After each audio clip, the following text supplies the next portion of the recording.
Good evening, everyone, and welcome back to the St. Pete by Night Entertainment Network. My name is Kent, also known as Michikent on all social media, and I am the host of After Dark, which is what you're here to see. It is our behind the scenes program where we talk about all things World of Darkness, where we pull back the veil on the Masquerade or the, thing that separates the monsters from the rest of the real world. But we also take a look at the movers and shakers that make the World of Darkness exactly what it is. And let me tell you, we have possibly the movingest and shakingest mover and shaker of the World of Darkness we've had so far.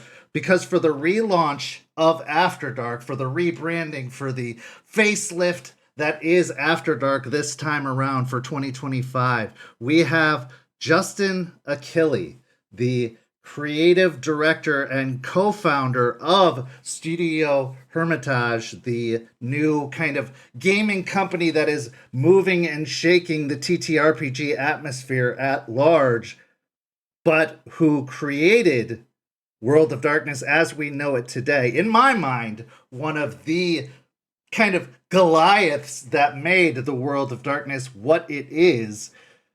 He's here to talk to us about kind of the history of the World of Darkness, as well as his personal history and kind of how it came to be. And I'm very, very honored to introduce our guest tonight. Justin, if you please, introduce yourself to our wonderful audience. I'm Chief Creative Officer at Studio Hermitage, working as Creative Director, Game Director on a number of projects there. But of course, my background is with World of Darkness, going as far back as White Wolf Game Studio. I joined White Wolf back in like 1995, starting with the Rage card game. And have worked on, a variety of projects there, everything from Vampire, from Dark Ages. Remember the card game Arcadia, The Wild Hunt, with little pop-up cards, that sort of stuff. The relaunch with the new World of Darkness that became Chronicles of Darkness, and then relaunching World of Darkness with the 20th anniversary edition that kind of set the stage for those editions to follow. And even most recently at Paradox Interactive, working on the World of Darkness in the various 5th edition titles. So I've got, almost 30 years with World of Darkness working on it at this point. So. And you've seen so many different incarnations and kind of rebrandings of the product. So you've gotten to see the ebbs and flows and kind of reincarnations, and you've seen them go through a lot of ups and downs. I mean, you've seen it at its peaks and you've seen it in its valleys of popularity. And so I want to take it back to the very beginning, because one of the things we love to do in After Dark is kind of see when people discovered the hobby. We like origin stories, because in any good story, you got to see where it began. So I want to talk to you about where your love of TTRPGs, or possibly storytelling as a whole, began. How did you first discover this crazy wild hobby? Because I know for me and for a lot of us gamers from 30 plus years ago, it wasn't as popular as it is today. It wasn't as openly accessible as it is today. And thanks to people like yourself, it has become a lot more popular and a lot more easily accessible. But back in the heyday of D&D and the satanic panic, it wasn't as commonly around or as accessible or as available as it is now. So how did you discover TTRPGs, or how did you discover storytelling in gaming? When did it first come into your atmosphere? Yeah, I think my introduction to gaming is probably pretty consistent with a lot of people of my age and era. I first got into games when I was about 9 years old. My first game was D&D. I played in my cousin's basement. So, kind of a very traditional story there. And just loved it, right out of the gate. Stuck with games. I had kids on my street who played. So, we'd get over and I always like the sleepovers, right? We'd go over and spend the night at each other's house, and then play games all night, and have those epic 16-hour marathon gaming sessions, which I don't really have time for now as an adult and as a parent. But I look back fondly on those sorts of things. I fell out of it a little bit in high school and got back into it. In my early 20s, when I was actually dating a woman, and we were both Anne Rice fans. And at one point, she came up with the conversation with, "Oh, well, here's this game, and it lets you play the vampires, like we have in Vampire Lestat." And I'm like, I know what those games are. I know how those work. So that was kind of my reintroduction to those, is finding some common ground with the woman I was dating, and then from there it's been full throttle career in games. She and I both ended up working at White Wolf.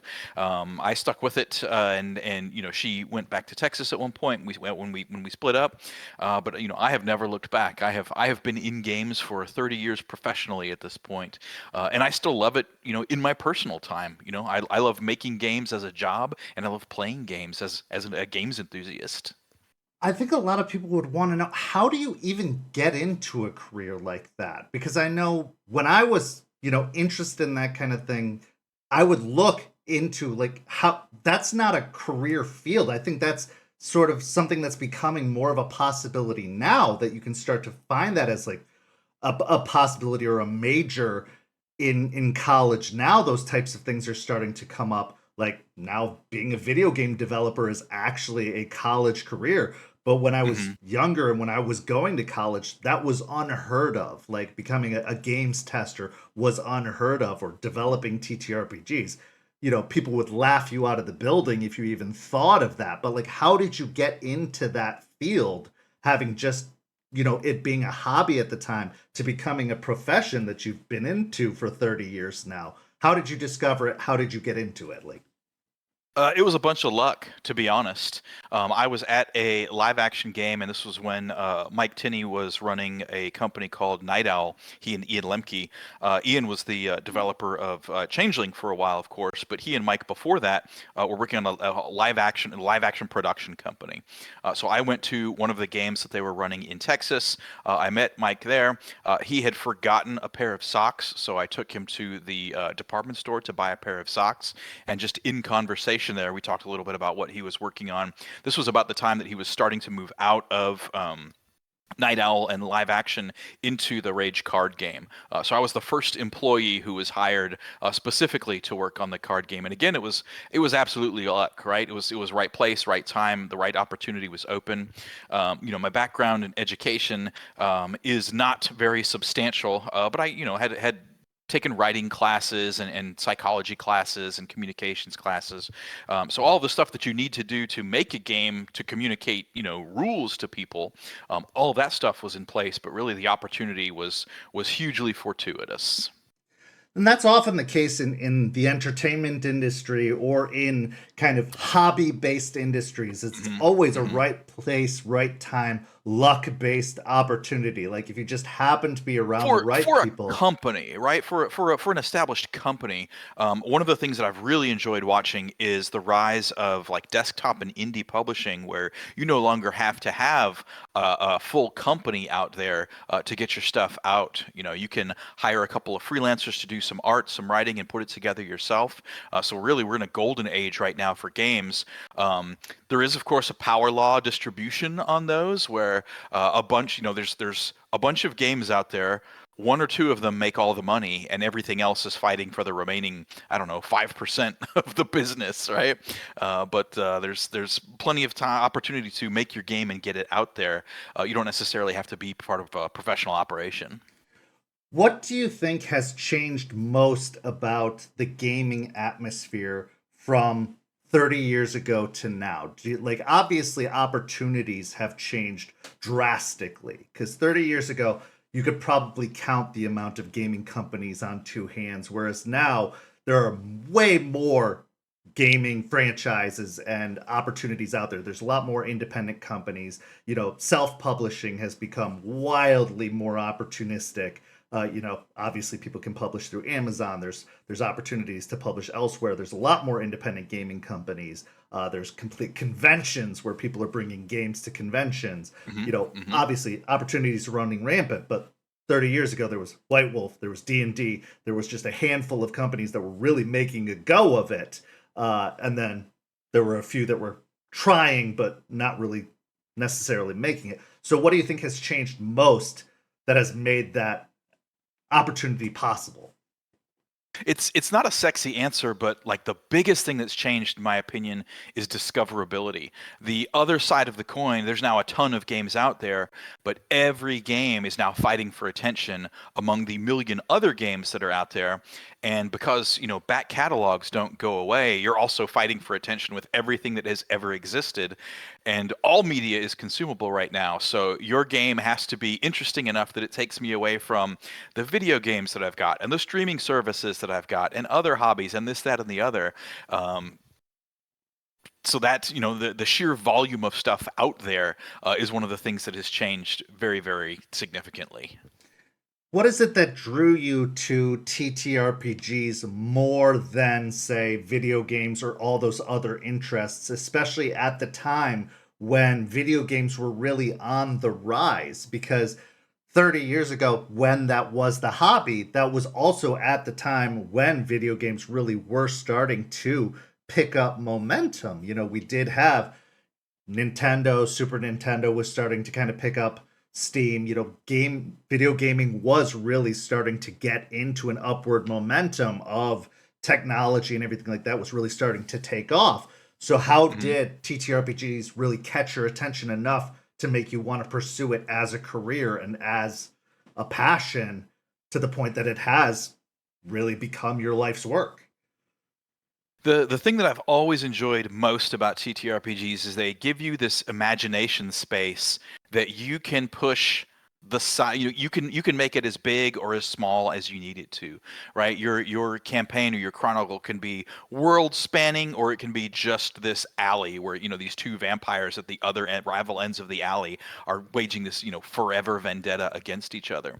And when you buy into a video game, you're buying into kind of the constraints of the game logic, and the game is about this. And there's not a game master there who can push the boundaries out as the players want them.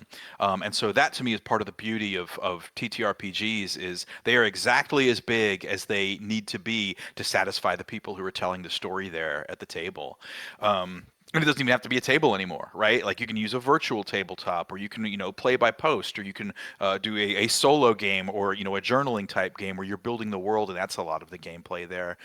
So, I'm a big fan of creative constraint. I like drawing a boundary and saying, the game is about this and the themes are this, and you can focus on this.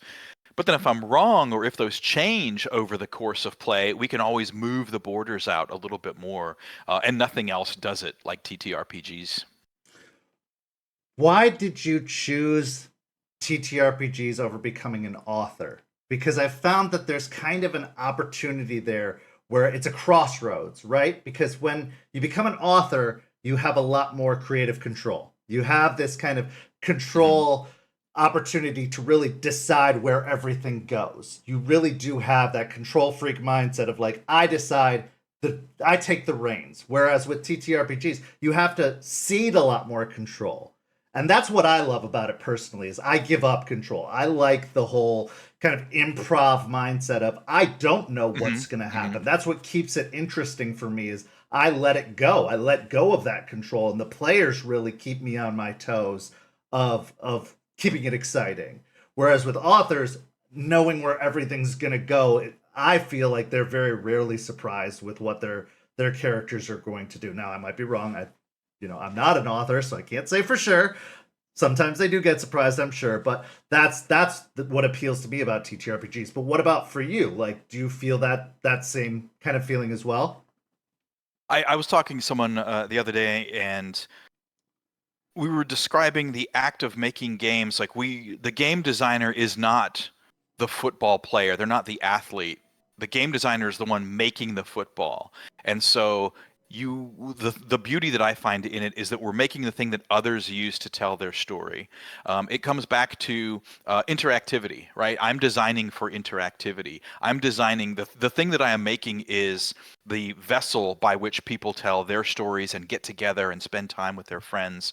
And writing is typically much more focused on you're talking to one person at the time, your reader, and it's not interactive, right? It's the story that you're telling. And I'm not denigrating writing, fiction writing at all. Of course, like I love reading and I love writing, but they're not what I'm making. I'm making the thing that gets people interacting with each other, and it's even part of how I like to work. Often working at home by myself, the studio, everyone has their own place. We don't have an office. Everyone works out of their home, but like in the evenings I like to go out and just be around people. I like to be among them, and even if we're not playing a game, right, I'll take a book to the bar, and I'll either get in a conversation, and if a conversation doesn't happen, I'll read, but just that human interaction there is the thing that I find the most fascinating.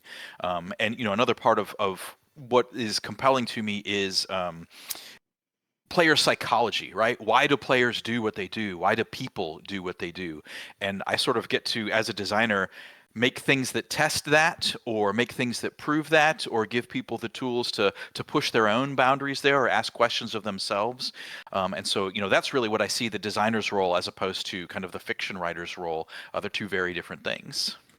What was it that appealed to you more about horror than fantasy at the time? Because you really obviously chose the White Wolf route, chose the World of Darkness Hmm. route, Hmm. and contributed primarily to that more than, going the fantasy route of Dungeons and Dragons or that way. I mean, obviously, we can get into talking about Exalted and everything like that, which does take more fantastical elements. Although I do want to hear your thoughts about how Exalted plays into the World of Darkness. There's a big theory about that it is a part of the World of Darkness, which I do want to delve into that with you a little bit. But why did horror appeal to you primarily, or was it just that this was the avenue in, and so you committed to that? Expand on that. I've had opportunities to work on a variety of things. I have worked on Exalted. I did the third edition of the Ravenloft setting for D&D, right? So I've had tons of opportunity to work on other stuff. But the thing that always pulls me back to horror is the vulnerability of it. Ultimately, horror is about people who are disadvantaged in a certain situation. In many cases, they are, weaker than, or the prey of, or being made a victim, or something there. And so they test the kind of human limits that we've got. And also, one of the things that I love about horror is that it thrives on what the player doesn't know.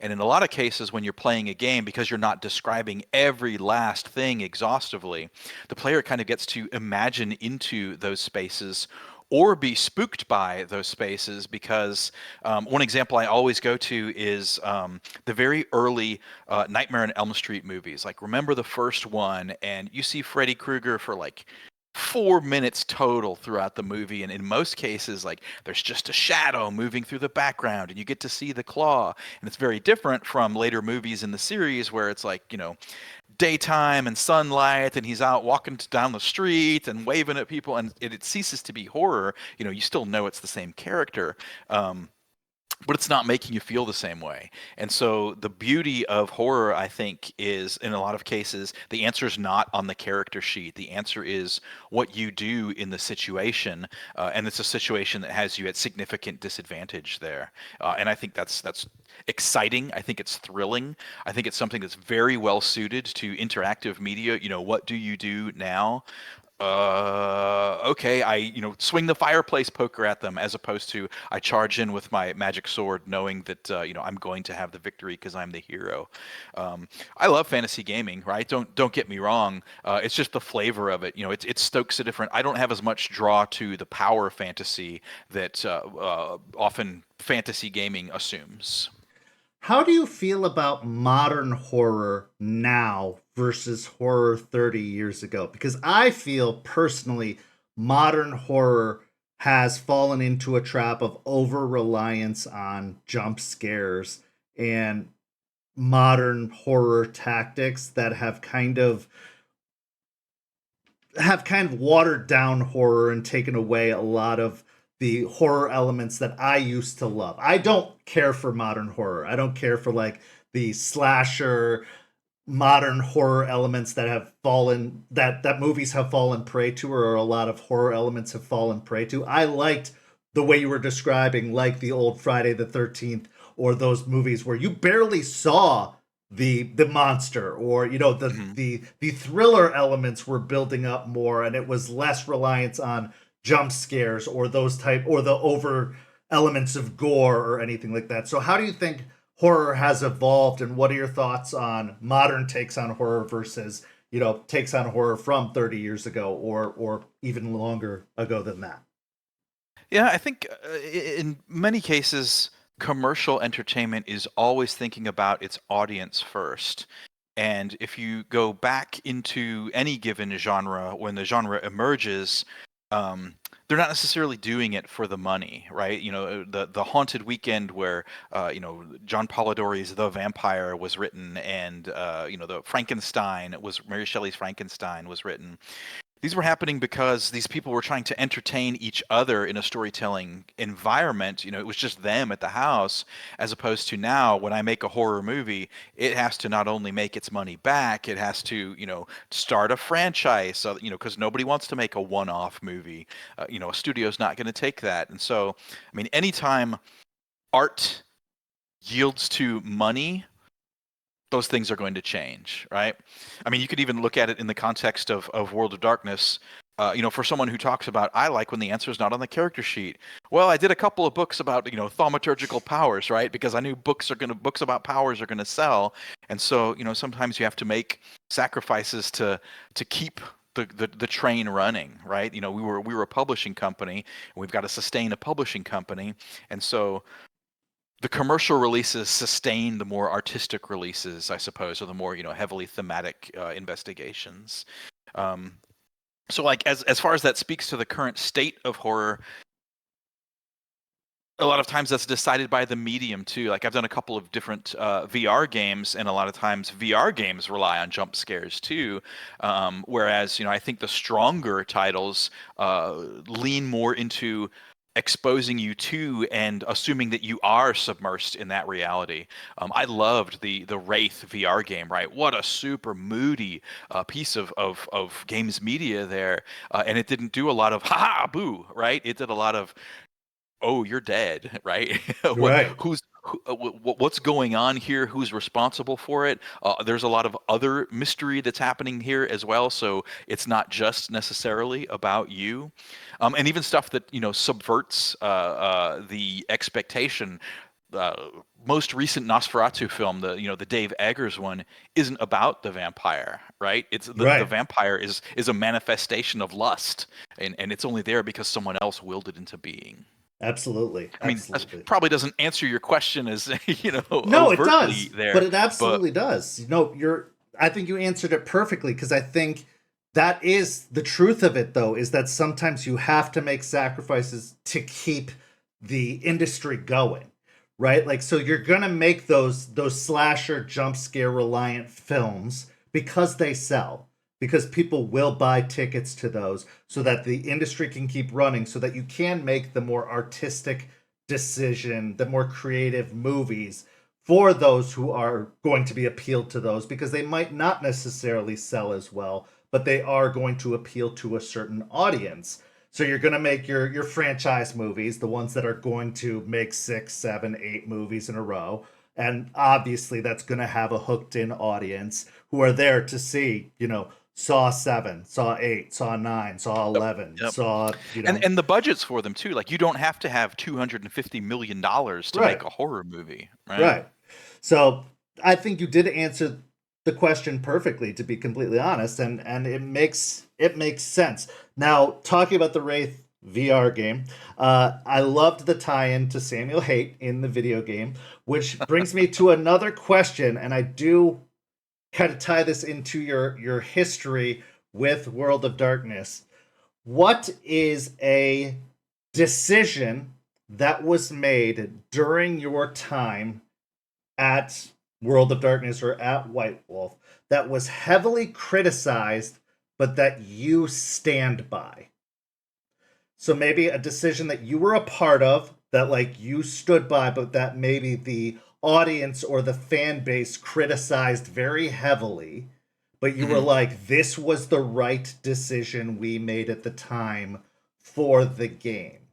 So, for example, maybe ending the game with Gehenna or with, closing down the Masquerade, saying we're moving into Requiem, we're moving into, decided to put an end to that edition and move in. I know I personally didn't care for that because I didn't want to see it end, but all good things come to an end, and sometimes that has to be the case. But what was a decision that you thought was this needed to happen, or this was a story based decision that we made? People didn't like it, but I stand by it still to this day. If you can think of an example or a few examples. Sure. Yeah. And I mean, let's start with Gehenna there, right? For a company that is selling games and positioning their games as storyteller games, a story has a beginning and a middle and an end. And, Gehenna and, the various end scenario games for the different World of Darkness titles, they needed to happen. They needed to show a kind of conclusion there. And, from a purely business sense, not super sexy to talk about, but there was a market contraction at the time, and we had been running these games for over a decade at that point, right? Like almost 15 years, and they needed a refresh. And so bringing the story to a conclusion rather than letting them peter out and letting support for it just kind of dry up felt like the better way to do it, right? Here's the end cap. Here's a couple of different scenarios you can do to end it on your own, but a story does need to end. It cannot run infinitely. And so if nothing else, these served as examples for how you could do it. You could choose one of these four scenarios, or you could bring it about, your own, influenced by these, or you could say, oh God, these are all nothing what I want. I'm going to stay away from all these and do our own thing, right? So there's something there that in the craft of making stories, especially when we talk about running ongoing, chronicles, there's often an assumption at the very beginning that it's going to run forever, right? When you play D&D, you're going to go through all 20 levels, and then you're going to become gods, and et cetera, et cetera. And, that's just not realistic, I think, for most people. Most games, I think probably most repeating games fall off somewhere between 3 and 20 sessions. And so being able to plan for those sorts of things, I think is really a benefit to storytellers who don't have to have a million plot threads going and a million plates spinning at the same time to keep everybody invested. If you choose three big things that your chronicle wants to do and hit those hard, that will, I think, give a much better feel to the players than this kind of open-ended, infinite, okay, what are the vampires going to do now? We've already done this, and this. I got to come up with something new. Let the story conclude. And so you see in other media too, where sometimes you fall in love with a Netflix series and it doesn't get its third or fourth season; it just disappears, so it's all left hanging, right? By contrast, you have things like Lost, which was a finite amount of story, but then the studio or the network realized they had a hit, so hey, turn this 3-season story into 8 seasons. And so neither of those is the perfect solution, right? And when you've got a gaming group, since it's just you, since there's not a huge amount of business that needs to be taken care of there, make it exactly as big as it needs to be. And so that's what I think the Gehenna games, or the end scenarios, kind of illustrated to people, is like you can bring these to a close. One of So my that's one. one of my favorite examples that I love to bring up to people, and it is a television example that is absolutely going to date me, is Babylon 5 as a television show.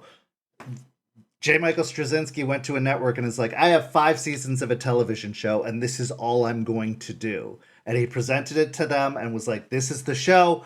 They tried to cut it off at 4. He summed it up in 4. Then they asked him for a 5th, and the 5th was not great.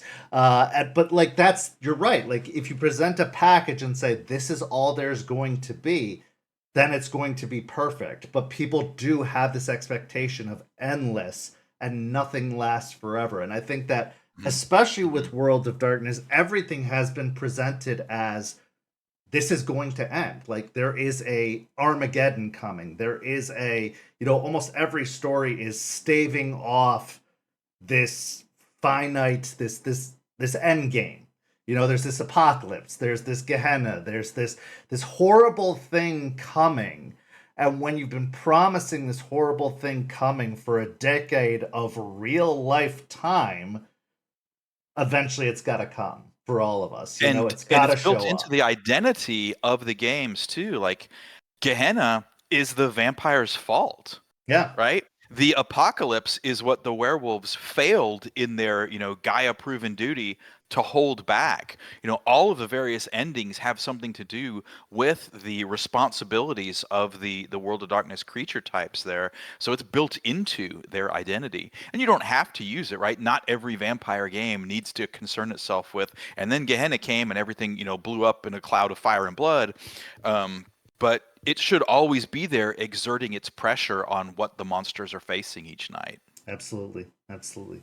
Is there a decision that was made that you still disagree with? That you had to, like, I'm sure there were a few, but is there a decision that, like, you don't necessarily agree with them still having done, or that you fight to this day having agreed with? Like maybe the fifth edition's ever being made, that they decided to try and revive the canon after everything had been wrapped up, or the fact that they did try to, reset the canon with Werewolf 5th edition, although now they're saying they're still trying to revive elements of 5th edition, of the old canon in 5th edition, even though they said they reset the canon. Like, are there any decisions that you kind of still to this day, or even in the older editions, are like, I wish they hadn't done that?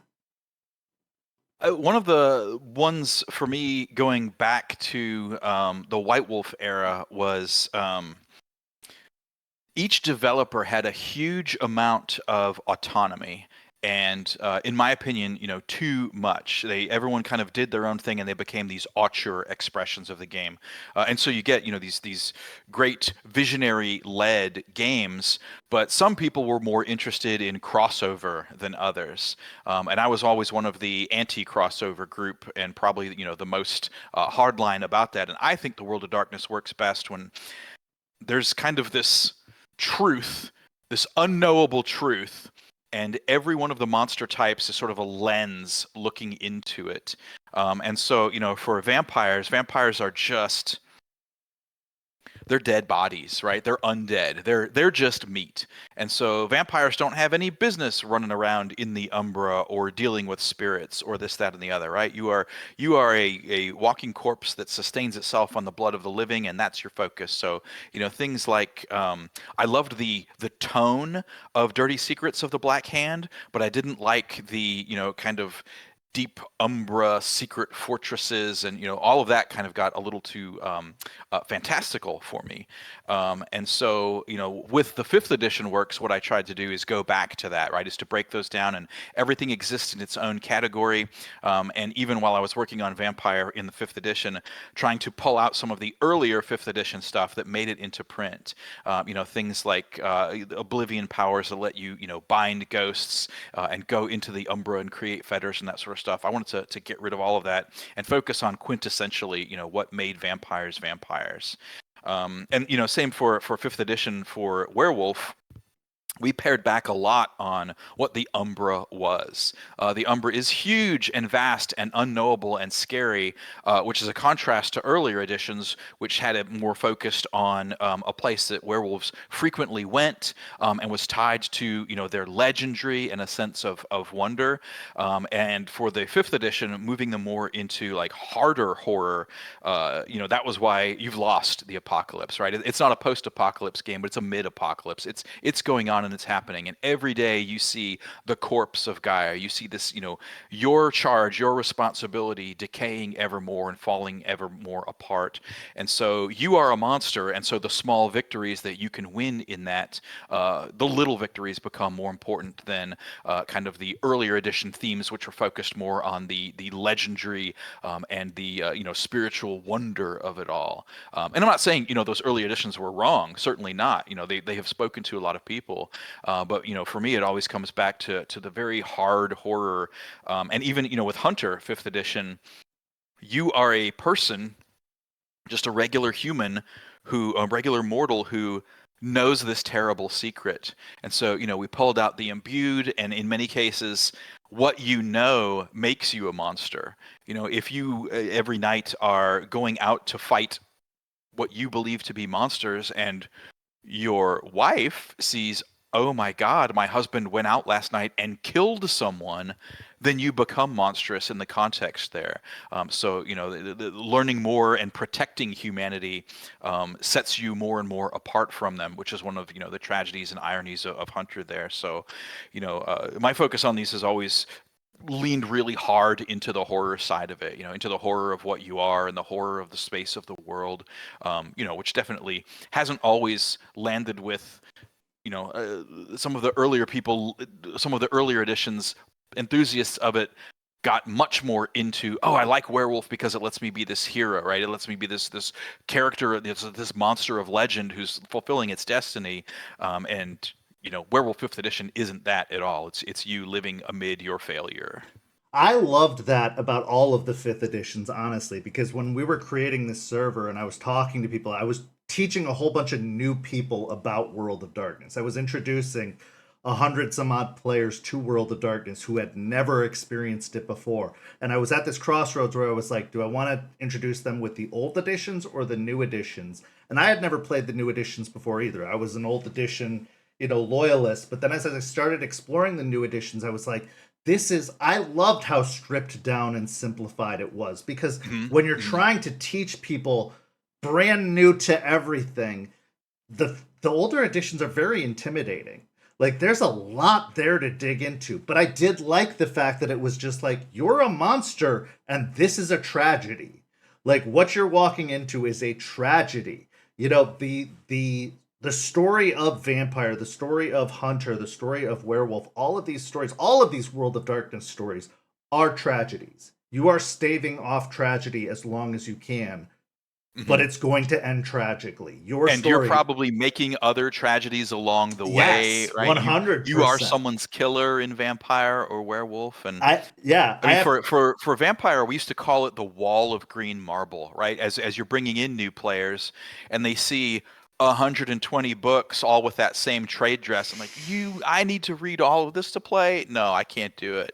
And so, that's where a lot of the 5th edition focus was on the acquisition audience, the new players getting into it, the new generation of players.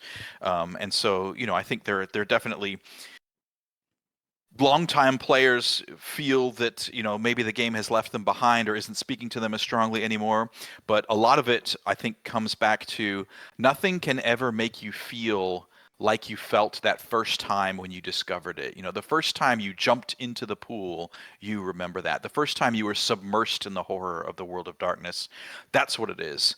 And nothing can make you feel like that again. Absolutely. And that's the same thing with anything. Like, the first time you watched a Spider-Man movie, how are you going to feel when they, reboot the Spider-Man franchise? Or the first time you watched Star Wars, going back and watching the original Star Wars movies, I'm starting to see that they don't necessarily hold up as well as I thought they did. Like, they aren't as good as I originally thought they were, as I did when I was a kid. You know what I mean? Like, it's kind of one of those things.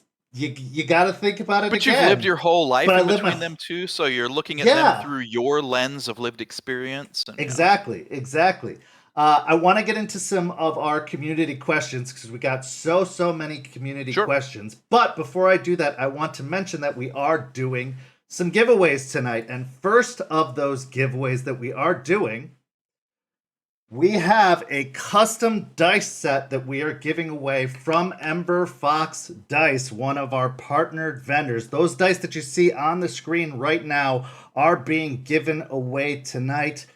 Allie made those dice by hand. She delivered them to me at KindredCon by hand. Those can be yours tonight by putting in the hashtag Justin in the chat. you could be in the running to get that set of dice shipped to you if you are in the US, because shipping has gotten a little bit wonky. The Postal Service has gotten a little bit wonky with the state of the world right now. So if you're in the US, you could be in the running to win those dice by just putting in the hashtag Justin in the chat Hashtag. throughout the night tonight. You could get those dice. But also, if you put in the hashtag Justin, you could be in the running to win this Discipline deck, which is by the World of Darkness product people. This is 5th edition, but it's the Discipline deck. It has the Blood Sorcery cards. It has all the disciplines. It's got everything from Player's Guide and everything before. I've used these. These cards are actually pretty nice. When you make your characters, it's nice. It has all the rules for your different disciplines and everything on them. I will ship this out to a winner just because of our amazing guests tonight. I've saved a deck of these to give away to a lucky winner tonight. So put in the hashtag Justin tonight, and one of you will win this Discipline deck and have it shipped out to you. So I want to get into some of these community questions. One question is, this comes from Nikki. What clan do you connect with most from Vampire the Masquerade? I've always loved the Ventrue. I've always loved the Ventrue. I just love their je ne sais quoi, their having all the money, they're having all the resources. I love them for all the reasons I find that despicable in real life, but that feels like very fertile storytelling ground. More recently, I find that my heart is actually probably with the Bruja or perhaps the Toreador more. Values change over time. Absolutely. But, I always come back to that Ventrue well, man. I think Ventrue was my introduction into World of Darkness. I mean, they were my starting clan. I found that they were a great starting point for me. Of course, over time, I did find myself to become a Malkavian main. That's where my heart ended up lying with World of Darkness. But I think that there's something to be said with every clan, and that's a beauty of the way the game was designed. Is that I think it's a storytelling tactic. Is that you took the elements of personality and put them in all of the clans so that there's something that can be connected to with each clan that appeals to all of us in some small way. But the Ventrue are so perfect as antagonists. They're so perfect as party leaders, like driving elements of story as plot. They're great princes. They're great barons. You need a good Ventrue in any story. Whether it's as an NPC or as a member of a coterie, Ventrue are really, really, really fundamental. Those original 7 clans really did a great job of leaning into the classic archetypes of vampires. And of course, the Ventrue is the aristocratic vampire, right? Your Bela Lugosi Dracula. Mm-hmm. The Bruja are your Lost Boys, right? They're your young punk vampires. The Gangrel being the animalistic vampires, and the Nosferatu being the hideously ugly vampires. The Malkavians, with a kind of Victorian sense of madness as the vampire. Renfield. The vampire witch. Yep. And the Louis and Lestat and the Toreador. Those are such strong archetypes. But going back to the game design principles, like we were talking about a little while ago, the clans themselves create a sense of what you can expect to do in the game. And so like now when I design, I always set aside, if there's a player faction or class or whatever, they all have verbs. Right, the verbs describe what the player can expect to do in the game with them, and so you can see that we, when I was with Paradox a couple of years ago, we put out those lists of verbs, and in many cases, we published in when we did 5th edition for Hunter and for Werewolf, we wrote those into the tribe and creed descriptions. Right, we put the verbs right there, but for the Ventrue, owning things and buying things and sneering at things, your verbs are pretty distinct. They very much are. They very, very much are. Our next question comes from Nori, which is, what was your favorite World of Darkness splat? And by splat, I mean vampire, werewolf, hunter, mage, wraith. Like overall splat, not specific book necessarily from that splat. Sure, sure. The Vampire obviously is the one I'm most associated with, and of course I love Vampire. But my love affair with the World of Darkness actually started with Mage. Mage was the one that hooked me, which in some cases is maybe the least immediately or least overtly horror about them because it's your ability to shape and change the world, which turns into horror pretty quickly, right? When you see what people's what people who have infinite ability to change reality do. But Mage was my first get into it, and the first game that I played with any substance long-term online was Werewolf. This was back in the days of BBSs, and I played in an online Werewolf game for one of the local BBSs when I was in Dallas. Night Child's Realm, or what was it called? The Jihad. The server was the Jihad. So I can't probably pick a favorite splat, but definitely that triumvirate of Mage, Vampire, Werewolf is the one that I think is probably the most distilled of the World of Darkness. There's a ton of great, I don't mean to give anything short shrift, right? Wraith is absolutely wonderful. You can't have horror without ghosts. And Changeling being a sense of, what's lost, or, a sense of tragedy and what's being left behind. You can see the cat creeping around. But definitely those top three for me are Vampire, Werewolf, Mage. I kind of want to sidetrack here away from the community questions for a second. If you were still in the workings with them, what would you be pushing them to put out next?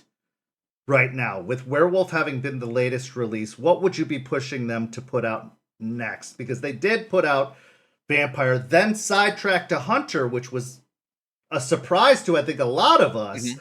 But then followed it up with Werewolf, which obviously was a smart choice. I mean, go for, a lot of people wanted Werewolf. A lot of people are expecting Mage next, but I think the smart choice would be to again drop a unexpected kind of like sidetrack again, like into Wraith before dropping Mage. Because one of the cool things that I think you guys did with that drop of Hunter is it allowed some testing of mechanics of before dropping Werewolf. Because I've noticed Mhm. with the 5th editions, all of them seem to be balanced for cross splat play, which was interesting with 5th edition that didn't exist in the older editions, mechanically speaking. But I think that it was kind of a cool thing that the mechanics have kind of been testing each other as they've moved through the splats. And I'm really nervous about Mage coming out for 5th edition, just because I think Mage is one of those games that could break the entire system if rushed. So I'd like save that one for last, please, just in case it does go horribly, horribly wrong. What would you push them to release next if you were still part of that whole project? Yeah, I would do Mage next. I Oh, really? think Okay. that as we had been working on ideas for the full World of Darkness the whole time, and I think the time is right for Mage. I think a reworking of Mage to the same extent that it gets reworked like Werewolf did. I wouldn't go back to the previous incarnations and kind of carry it on. The world we have right now is very ready for people who can change reality at their whim. We've got the horror setting already, right? Now we just need Right. to introduce characters to it. So if I were to go back and do it all over, I would probably do Vampire, then Hunter, then Mage, then Werewolf. Okay. Um, but and the reason Hunter came in there were there were business reasons. There was a specific decision not to do Werewolf second and instead to say, like, one of the things that I think Hunter does really well is introduces new players to the world of darkness. I You agree. don't have to learn a bunch of disciplines. You don't have to learn clans. You don't have to learn how auspice intersects with gifts, and which is different from how tribes intersect with gifts. You don't have to learn spheres. Instead, you get to see, here is a world. Monsters exist in it. These secrets exist in it. Now what? What do you do about it? You have learned this. Not everyone else knows about it. What do you do with this knowledge? Along those lines, it takes the other vampire or the other monster types and does not do the expected thing with them. Like if you look in the Hunter book, it's got some vampires in there, like one of them turns into fire and can't be burned, right? And usually vampires the fire is a bane of vampires. So it's looking at these monsters through eyes that aren't the same as the game delivers. You can look at Padfoot and Splinterfang, the werewolves in the Hunter core book, and say, okay, well, it's kind of like this, but it should not fit one-to-one because the Garou of Werewolf the Apocalypse are not the werewolves of Hunter the Reckoning. Right. And that's also one of the things that I think is important for Hunter to do is like not have a kind of generic set of powers. It's not a la carte takeout menu of, stick this on and stick this on and stick this on it. Like all the monsters are bespoke. Everything is designed to create a specific theme, to create a specific, response in the players. And so when you boil that down into, just pulling this feature from this book, pulling this feature from this book as they're already written, you lose a little bit because you're taking those things as true instead of telling a story about a different type of creature that intersects with them. Very muddled answer there for Mage should be next, but there's a reason for every decision to be made. No, I was actually thrilled to see Hunter come next. I was really, really happy with that decision for Hunter to be dropped second because one, I think business-wise it totally made sense with the popularity of Supernatural, with the idea that it was introducing a new audience to World of Darkness. We were introducing a new group of people, and to bring in something complicated like Werewolf, like Mage, like something that has so much lore and so much intense things to learn, so much to look back up. Whereas Hunter, you didn't have to know really anything, to be honest. Your ignorance is the feature. Yeah, in exactly. Hunter, right? You could just walk right in and be like, I'm hunting monsters, baby, let's go. That's all you had to know. And you could walk into World of Darkness and you could enjoy the game. You could learn the mechanics. And again, the mechanics do transition. So you could use Hunter as an entry point and then be like, okay, I enjoyed playing the Monster Hunter. Now let me try to be the monster. And you could transition into Vampire, or you could transition into Werewolf as it came out later. And you could try your hand at another game using Hunter as your entry point. And I liked that about that Hunter already being out there and available. Whereas in the older editions, Hunter was very overwhelming. And although I know it was some people's favorite game, I think it was also a lot of like a very ignored game. It wasn't necessarily a very popular game amongst a lot of the purists. That depends on how you came into editions. it. Yeah. In fact, we did some demographic research while I was at Paradox, and Hunter has as much recognition as Vampire the Masquerade does. Really? Specifically because there was a set of Hunter video games, that many people learned about the World of Darkness through, as opposed to coming into it through the TTRPGs first. That's true. Actually, a lot of people I've talked to discovered World of Darkness because of the video games. So that is true. That is true. Back to the community questions. What is your favorite edition of World of Darkness? This is a good question, and it's a question that I hope the answer is satisfactory for, but it depends on what I'm wanting to do with the story that we're telling. Like going into Vampire specifically, I love first edition for that idea that there are conspiracies and wheels within wheels. And like I actually break this out. I have the fortune of knowing, each of the developers personally, but like the very early Andrew Greenberg era was about those conspiracies, was about those secrets within secrets, and eventually they grow to consume the world. And then after Andrew Greenberg was Jennifer Hartshorn. She had left Wraith to do Vampire for a while, and her Vampire was very much love beyond death.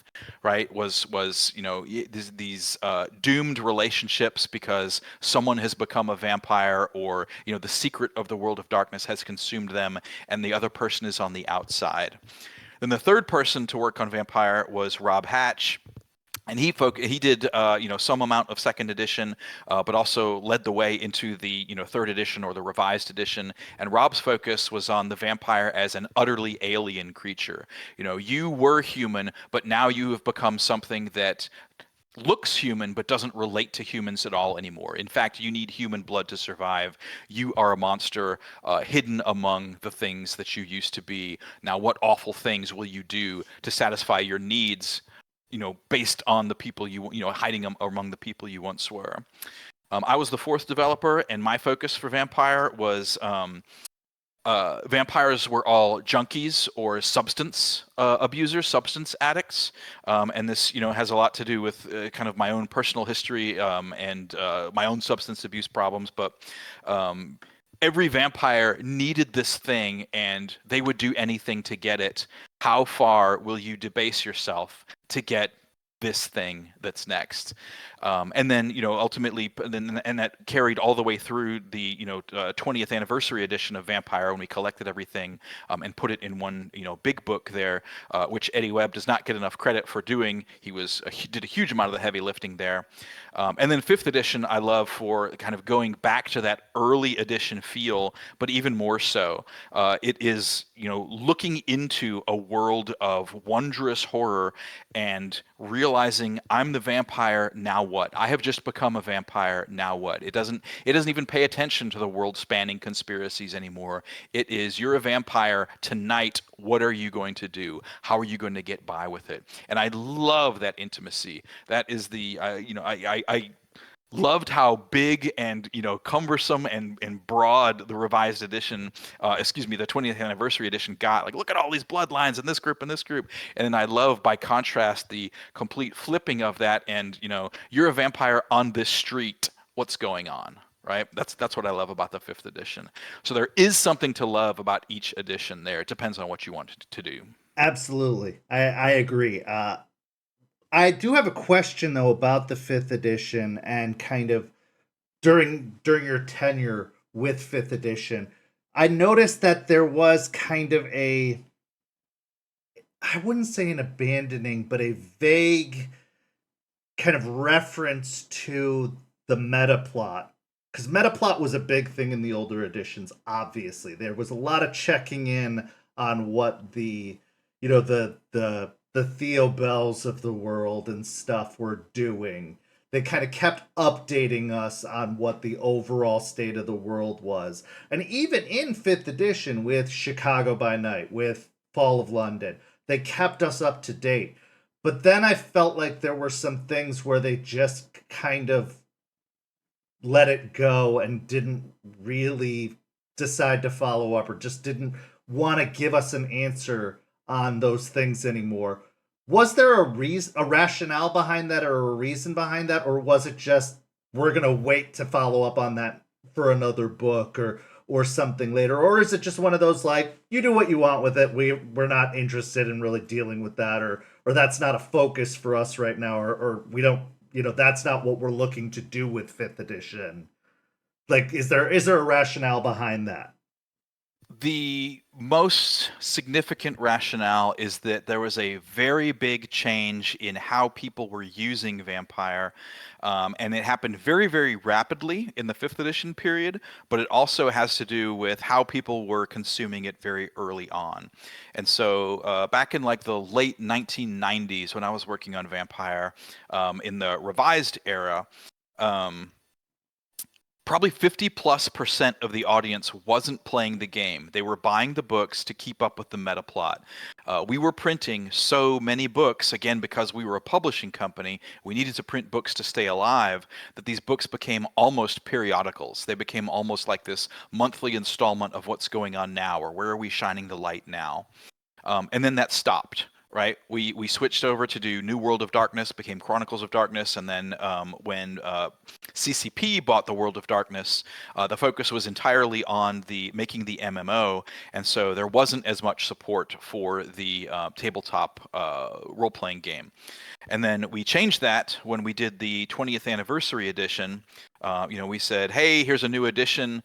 And we talked to some distributors, some sales groups, and one person said, I remember, like, yeah, we could probably sell 2,000 of these, and so we didn't want to work through them, right? We went for crowdfunding as opposed to through a traditional sales company, and we doubled their estimate just right out of the gate, and then it continued to grow. And we did that in 2011, and so the 20th anniversary edition has still been running strong for the 15 years since then, right? So it sold more than 2,000 copies, but then how that changed was the 20th anniversary edition was the thank you to the community, right? It was, hey, thanks for being a part of this for 20 years. We don't know how much longer we're going to get out of it, but this is the one with everything, right? This is the book. This is the 400+ page vampire book that collects everything.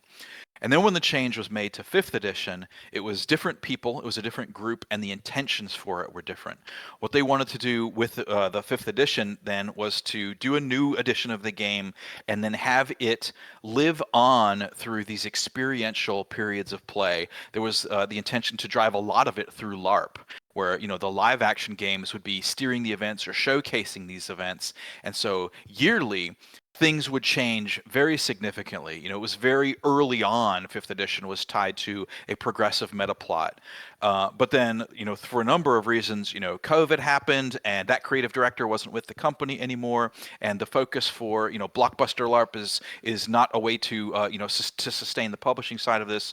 And, of course, being owned by Paradox wants to make video games of these, right? And so, the focus shifted more to delivering on what those were, as opposed to this is a almost like a streamed piece of media, right? A series of sequential media. And so when I started there was a hard, like, we're done with the meta plot, right, for 5th edition. And Vampire suffers from, for better or worse, always being the canary in a coal mine for new editions. It does not get to change enough. It gets to see, what is the audience willing to do here? And so, when we did Vampire the Requiem, it wasn't different enough from Vampire the Masquerade.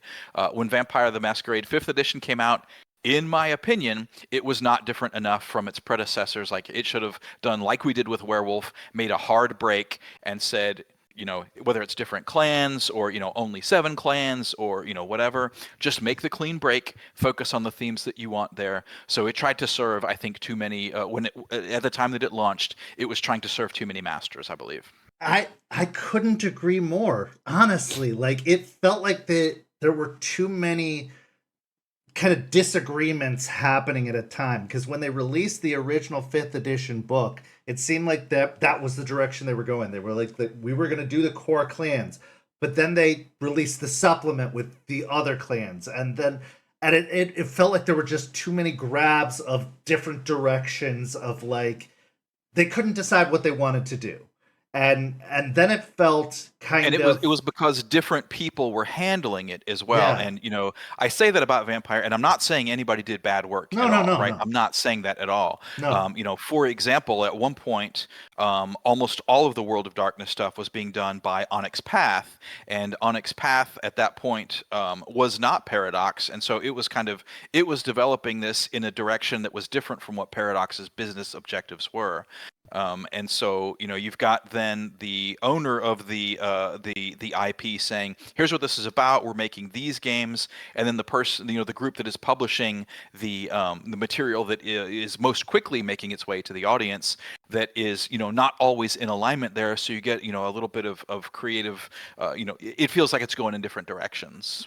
Yeah, no, I know several people in the community. Cult of the Blood Gods is one of their favorite book, and that's an Onyx Path book. So yeah, a lot of Hmm. people Hmm. absolutely love those, stuff that came from Onyx Path. But that absolutely makes sense that it was kind of like a lot of different cooks in the kitchen were trying to make their vision work, and it just was too many clashing visions and too many different paths going different ways. But that makes sense as to why the meta plot kind of got lost in the shuffle, because I felt like there was a lot of stuff being set up with the Camarilla book that got released, with the Sabbat book that got released, with the Anarch book that got released, but that was just threads. It was just these loose threads that didn't really answer a bunch of questions that were posed and didn't tie up loose ends that were being It is left out not there. the role of the game it's not the role of the printed material to answer those questions, I think Right. is one of the biggest changes over the course of editions there. Yeah. Um, when a company prints a book and says, "Oh, well, the answer to this conspiracy is X," well, then all of a sudden that invalidates your chronicle if you're That's true. playing. That closes it off. So the job of a good supplement is to ask more questions. And so when Sabbat is a contentious book, surely, right? The Sabbat Yeah. used to be playable and no longer is, but it sets up a huge amount of conflict and then absolutely refuses to resolve the conflict because those conflicts are what the players' stories are about. Right. And so, when Werewolf says, "Hey, the apocalypse is happening. Now, what do you do about it?" You're no longer fighting it back. You're behind enemy lines now, and it's not going to resolve any of those things. That's the job of the players, is to tell the stories. Absolutely. And I do love that about it. I think that it's the old mindset is confused now, because like you said, Hmm. I'm Hmm. from the day of we were waiting for the periodical. We were waiting for the Yep. updates, and now we're being told Yep. no more updates are coming. And it's like, well, what, And I don't know if that's how? true in the future, Huh? right? Like Paradox Right. is now hiring a new creative director, and what I'm saying here may no longer be true. For sure. The next For set of sure. books may do these things, but for my tenure, for the fifth editions, they specifically were paring back on everything that on not everything, on certain things that had been done previously, because it no longer had to sustain the publishing company. We did not have to churn out 10 books per line per year. We got to release the specific conceptual focused books that we wanted to, and working with Renegade, and Renegade would send us pitches like, "Hey, here's a dozen books," and we would say, "Yep, these four are great. Let's run with these and see where these go." Right. Absolutely. So, quick werewolf question. What are your thoughts on Werewolf 5th edition versus previous editions? So, 5th edition, when it was originally posed, it was we are cutting off the canon, we're restarting. Like you were saying, you kind of wanted it to be a reset, and it was. What are your thoughts on the 5th edition versus the previous editions? Now, I actually did appreciate, as I never really got into the older editions. I was a vampire, through and through. Vampire was my game. But since starting this server, I wanted to introduce everyone to everything. I had to kind of learn werewolf. So I was like, oh, I don't have to go back and learn everything. Great. I can start fresh like everybody else. So I started learning werewolf. I really appreciated the fact that it was a reset. So I love 5th edition werewolf. But what are your thoughts on the 5th edition werewolf versus the previous editions? Yeah, one of the things that I think Werewolf has always had difficulty with is that, unlike the others in that big three, there are iconic subtypes of vampires. There are iconic subtypes of, what does your magic do? What is your worldview? So you've got witches or techno wizardry, or a variety of different. How does magic work? And Werewolf doesn't have that kind of folklore attached to it. In a lot of cases, werewolves are, people who are cursed by the devil, or, seventh son of a seventh son, but there's not this iconic type of werewolf. And so Werewolf had immediately to sell its fantasy which is really complex, but doesn't get to rely on a lot of the assumptions that people make about it, right? So in Werewolf, you are a spiritual warrior, and the world is a living spirit or now a dying spirit, and you are caught halfway in between these things, and you are able to make your own legend, and how you perceive these things, like it bites off a lot, I guess, no pun intended for werewolves biting. But what I wanted to do with Werewolf in the 5th edition was take that back to as concise an expression as possible. What is Werewolf about? You are a halfway, but you are a beast that is part wolf and part man and part spirit and part physical. So you're kind of in the middle of these axes, and the thing that you are built to do is stand against this kind of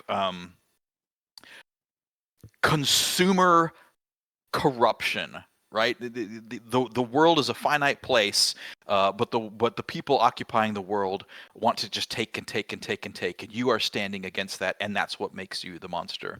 And so, for my opinion on, I think the focus for Werewolf 5th edition is very focused, right? It's very concise, it's very precise, and it is much less so. And we even take away one of the axes that you're making the characters on because breed is no longer important, right? Absolutely.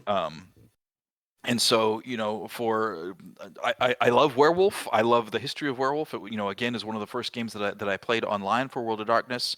But again, for getting a new player into it, it's already got to go uphill, and so we tried to strip it back to what is the most immediate message that players can be acting upon.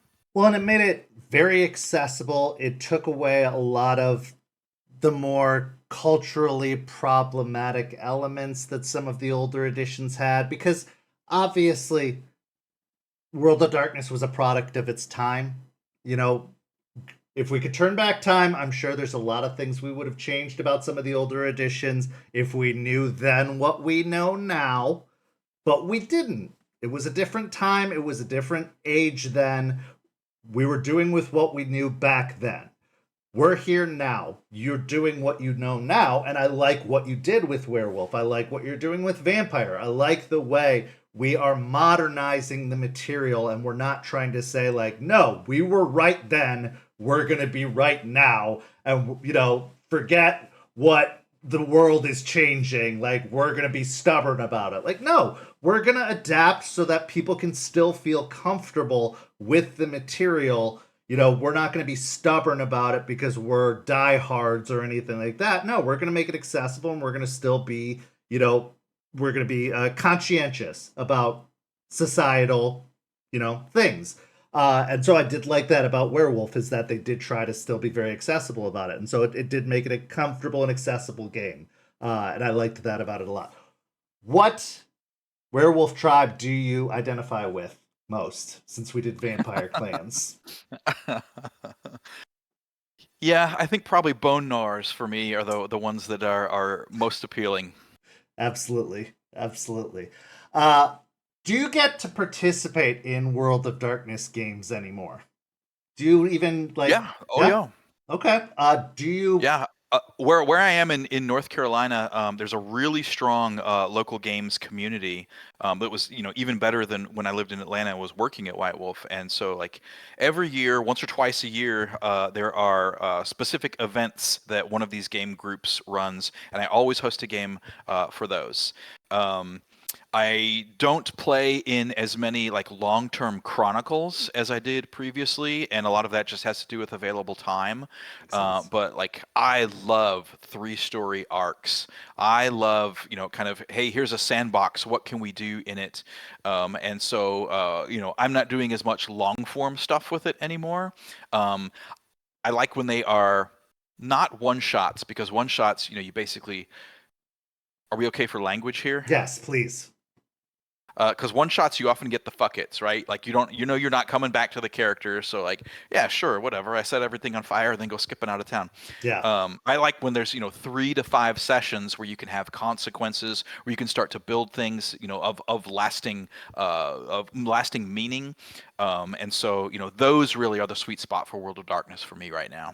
Well, and that's the thing about World of Darkness that I feel I've felt a calling to as a game more than any other game is the fact that there is a strong sense of responsibility and consequence. I relate more to World of Darkness characters than I do to D&D characters or to other gaming characters because I feel like this is the real world. This is the world I live in. So I can identify with my characters even though they are Mhm. monsters, werewolves, vampires. They were once real people. They were once people who lived in the same world I live in.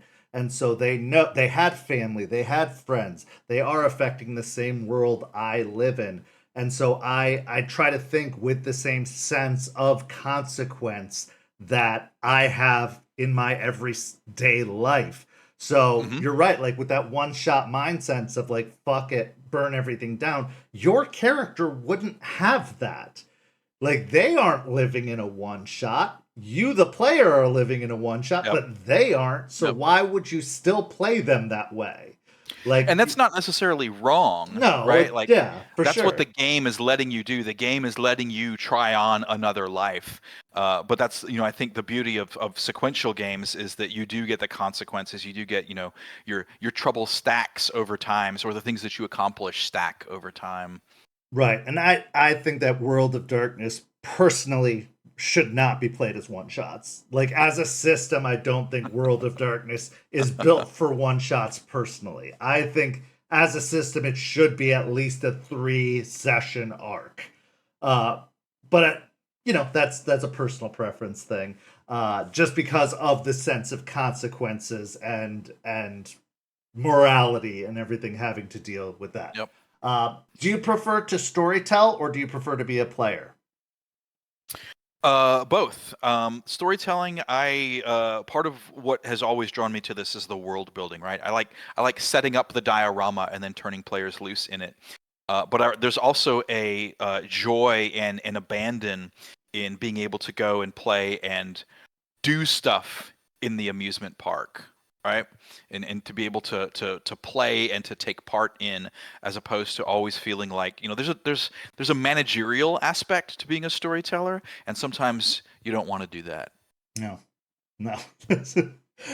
I get that. But I also have a I've always fallen into the storyteller role. Like I've enjoyed Sure, being a sure. player, but I'm definitely the definition of a forever ST. Like I just always find myself falling into that position because I like entertaining people. Like I Hmm. find myself always wanting to provide fun rather than seek my own personal fun.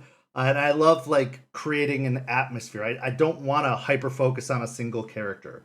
I want to play multiple characters, and maybe that's ADHD. Maybe that's just what it is that I don't want to spend I too mean, much so much of time. this varies by the player too, right? Like I've played in vampire games of 6+ players, and I don't particularly like it, right? People are fighting for their own, share of the spotlight. I think the perfect spot for vampire is like 3 characters. But for other people, that's not true, right? Some people like the larger games, or some people prefer, a much more intimate, even one-on-one, solo storyteller experience.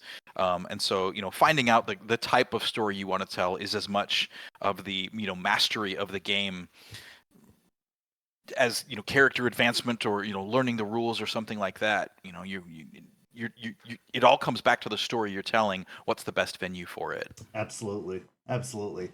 Uh, so Mango says, in my experience, World of Darkness players and STs are frequently some of the people most determined to fight against the darkness that occurs in day to day life. Would you agree that this is due to the gameplay allowing individuals to better understand the impact of making monstrous choices, or do you have a different theory?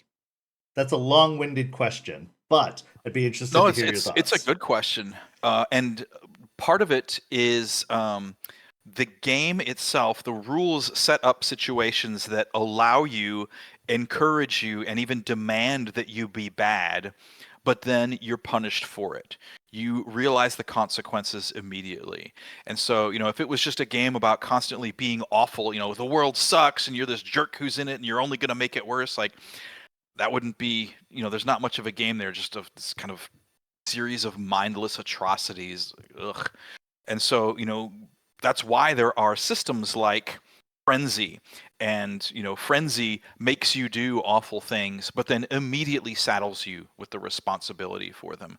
So the game says, yep, be bad. Okay, here's what being bad did.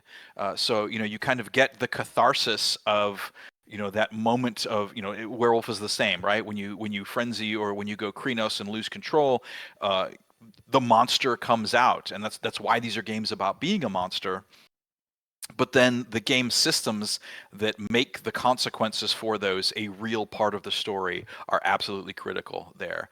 And so, for some players who are seeking escapism from, whatever unpleasantness they find in the world, they can have that and also feel like they are being, protected by the systems, or shown that, the game is not encouraging you to just do awful things for awful things' sake, right? I mean, at the heart of them, they're all operating against power or a status quo, right? The world is inherently malignant, and your society is probably malignant too, right? If you're vampires, all of you are parasites. You may think of yourself as predators. Is that true? Okay, let's philosophically argue it. But you've got this awful power structure in the form of the Camarilla, and you have this awful cult in the form of the Sabbat, and you have this very flawed, more modern take on, all of these systems are unjust. Let's do something different for the Anarchs, but are what the Anarchs doing any better? Maybe, but maybe not. What's really what is a baron but an anarch prince? And you still get all of the injustices there. And so the game's settings and systems make all of this, realize all of this fight against the darkness. Yeah, I was going to say their If it wasn't a definition fight of against the darkness, there anarchy. wouldn't be humanity. Their definition of anarchy doesn't sound like anarchy to me, but that's a debate in Well, and of even its that own. is a borrowed term, right? Like Right. it grows out of autarchus too. Like, they are anarchs because who says they're anarchs? Well, the prince, and the prince, that it's a prince propaganda to make them seem like rabble. That's true. That's true. Uh, if you had the absolute power to change one thing about each World of Darkness 5 line, what would it be and why? So I'm trying to guess that what they mean is each bloodline, I'm guessing, or each clan? If you had Well, I to. think it's probably game line, right? It's Oh, probably game line. vampire, Okay. Yeah, hunter, yeah, yeah. werewolf. Absolutely. Yeah, each product So line. for a vampire, I would go back and make the clean break for fifth edition, Okay. right? I would go back and say, be your own thing. Don't carry over anything from the past that you don't necessarily need to do. That's why we did it with werewolf. Um, let's see. For hunter, I don't know what I would change about hunter. It's intended to be a little bit more rules light, so there's when we were working on the different games, the way some of the chronicle tenets and touchstones and things like that, I wanted those to be present in every game but work different for every game. And I think the chronicle tenets probably need a little bit more refinement in hunter, because they don't quite work with the same degree of consequence that they work in vampire and werewolf. And then I think in werewolf, if I were to go back and do something different there, yeah, I think that one, it probably goes back to the tribes on that one, because the werewolf doesn't have those same degree of archetypes that vampire and mage does, or even hunter does. The creeds are I think pretty bold and on target there, but there's maybe some more refinement or identity maybe that would go into the tribes. I think the auspices are spot on, right? And Absolutely. that's something that came over almost perfectly, almost one to one from previous editions, because those are right on there. But I think the tribes need a little more identity. I could see that. I could definitely see that. But I think Hunter, Honestly, of the resets, I think Hunter really did hit the nail on the head. Like I think what you guys did with Hunter of the resets for 5th edition, I felt like that one really came through clean, clear, straightforward, and out the gate accomplished what you were setting out to do, which was start people out fresh, new into the game. I felt like it hit the ground running. Like of And it doesn't yeah, have the burdens of the other ones, it right? It doesn't doesn't. have It the really clans, it doesn't have doesn't. the tribes, it doesn't have the cosmology, right? You're just a person who learns a horrible secret, and Yeah. that's a pretty straightforward game. No, it was a really well designed and developed system just for people just new to the system. Yeah.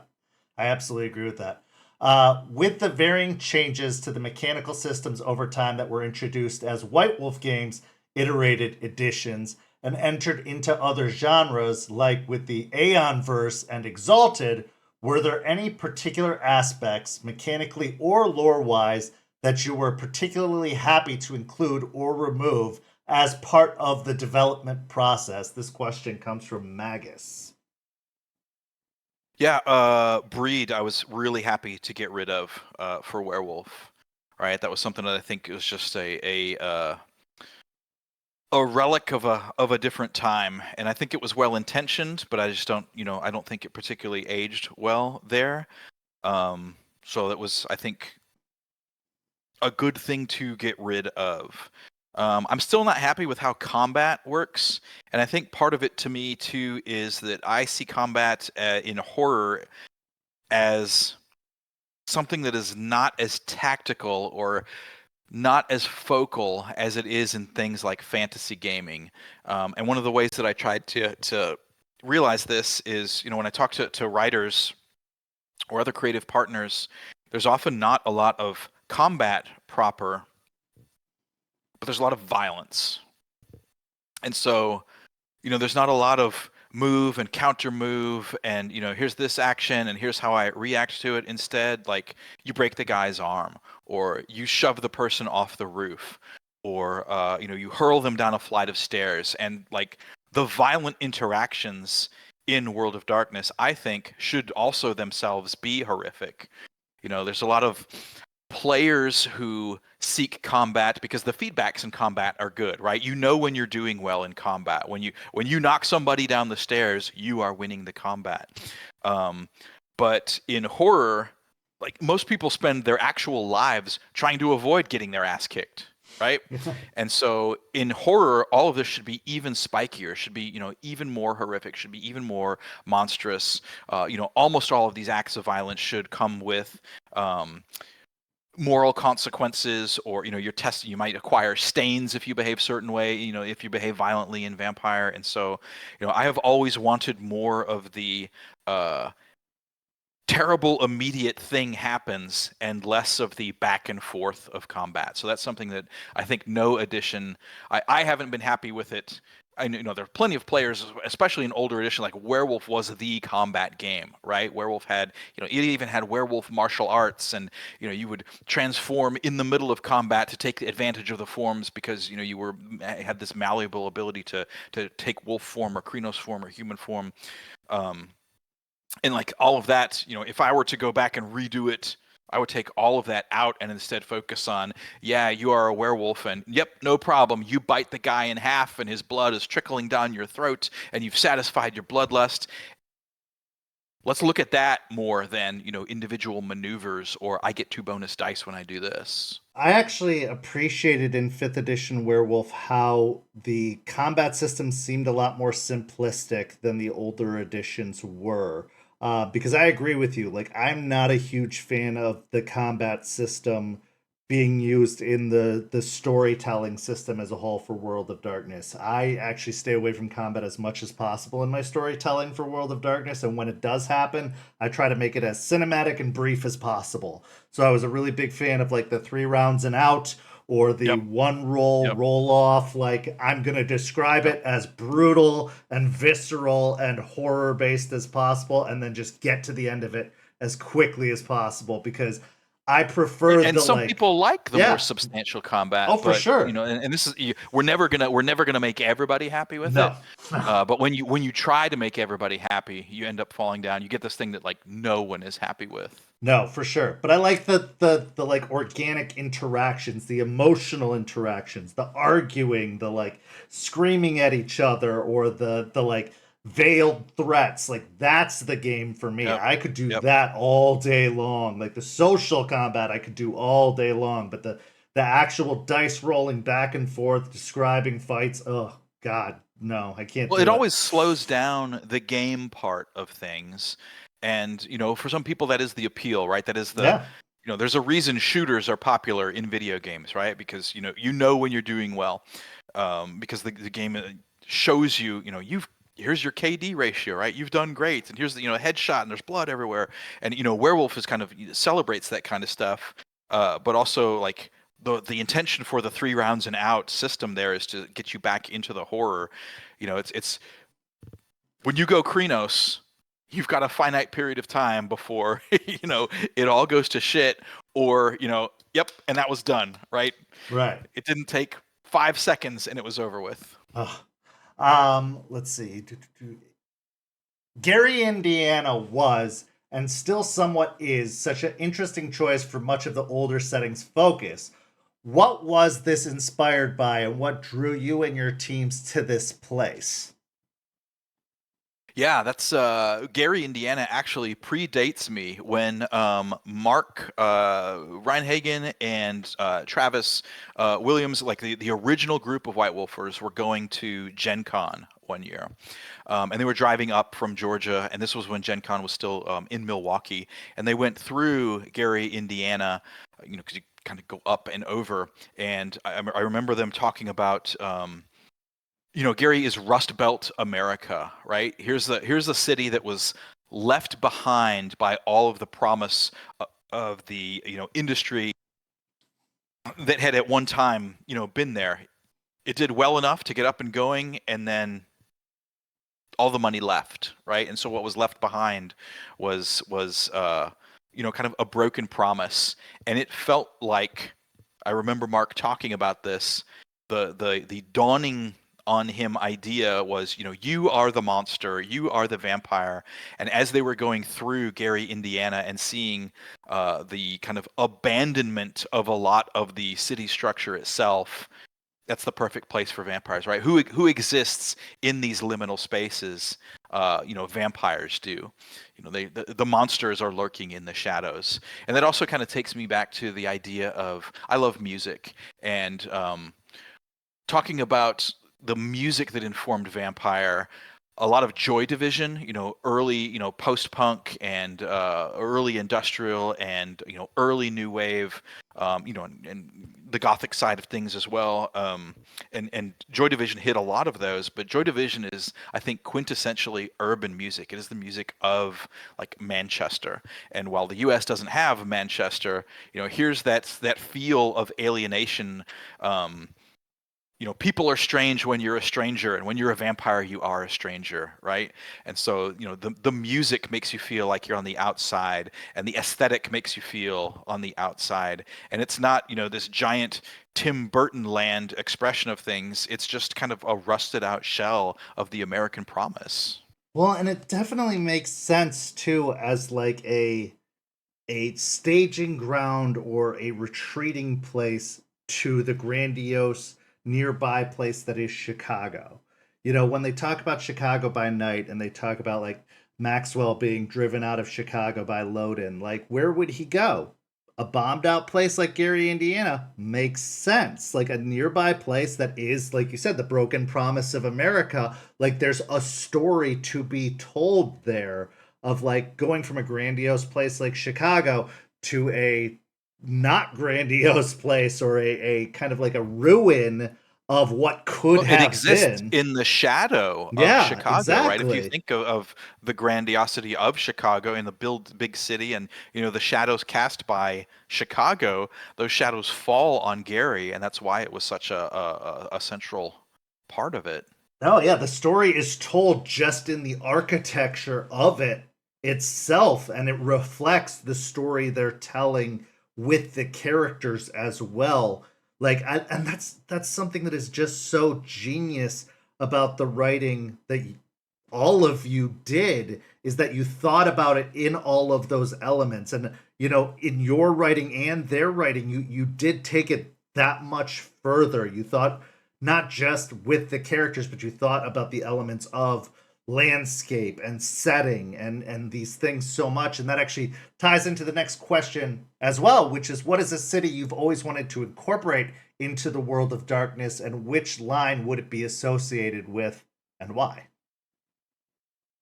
Yeah, this is a great question, and I was thinking hard about this one, and then ultimately the answer that I came up with is it's not one specific city that I want to see for World of Darkness, particularly for Vampire, but I've always wanted there to be a Casablanca style city, a city where it's not held by one, sect or faction or the other, but it's kind of a neutral territory, or a place where everyone acknowledges, all right, this is when we need to talk shit as a sect, we go here and do it. And so nobody really holds sway. So there aren't the traditional, one of the things that I got bored with over time was, we're going to do this city by night. And so here's the prince, and, he's either a tyrant or he's weak, and, or she's a tyrant or she's weak. And here's the group of people who are trying to unseat the prince. And so there got to be a sort of sameness about it, when originally the intent with Gary and with Chicago was that this only exists in this place. And that's one of the things that I think 5th edition does well, is it doesn't assume that every place has a prince and every place has a primogen. You've got people who claim these titles just because vampires know them, but everyone's kind of doing their own thing. And so I wanted this kind of neutral, contested, no one is ultimately responsible or the ascendant power in it. And that's a place where any given character of any given sect could be, and not immediately like, oh, okay, well, you're just a bot. Okay, here comes the blood hunt by default. It's the place where everyone has to go to kind of hash out problems. And then I thought 5th edition was a beautiful place to start doing that, because it's the time when the vampire's second inquisition is happening. So not only do you have to deal with all this vampire bullshit, you have to do it without drawing the heat of these mortal vampire hunter agencies down on top of you, in a time when surveillance is everywhere. And we've got one of the themes of 5th edition across the board for all the different titles is there's fascism is on the rise, right? And that's one of the things that's always coloring the background there. So not only do you have to deal with, these corrosive governments and, these vampire hunting agencies and your own vampiric politics, all of these things are brewing in this kind of cauldron of a city. Doesn't matter what specific city it is, but that's happening in some city. That makes sense. And I do like the idea of breaking that mold, right? Because like that was the mold, that was the standard. The By Night books, it was kind of formulaic. It did become very formulaic of like, if it was a Camarilla city, like you said, there was the prince who was a tyrant, or they were weak and they were being manipulated by somebody else.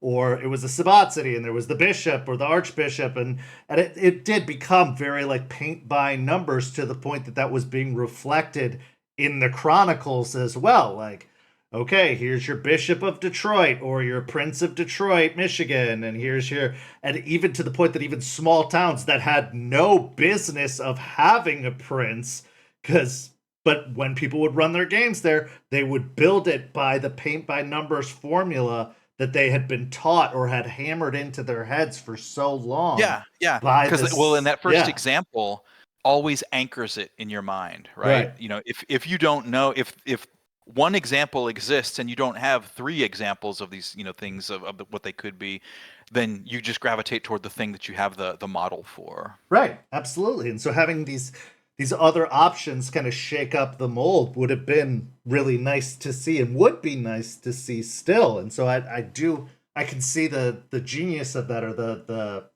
it would have been nice to see, and still could be nice to see as an option.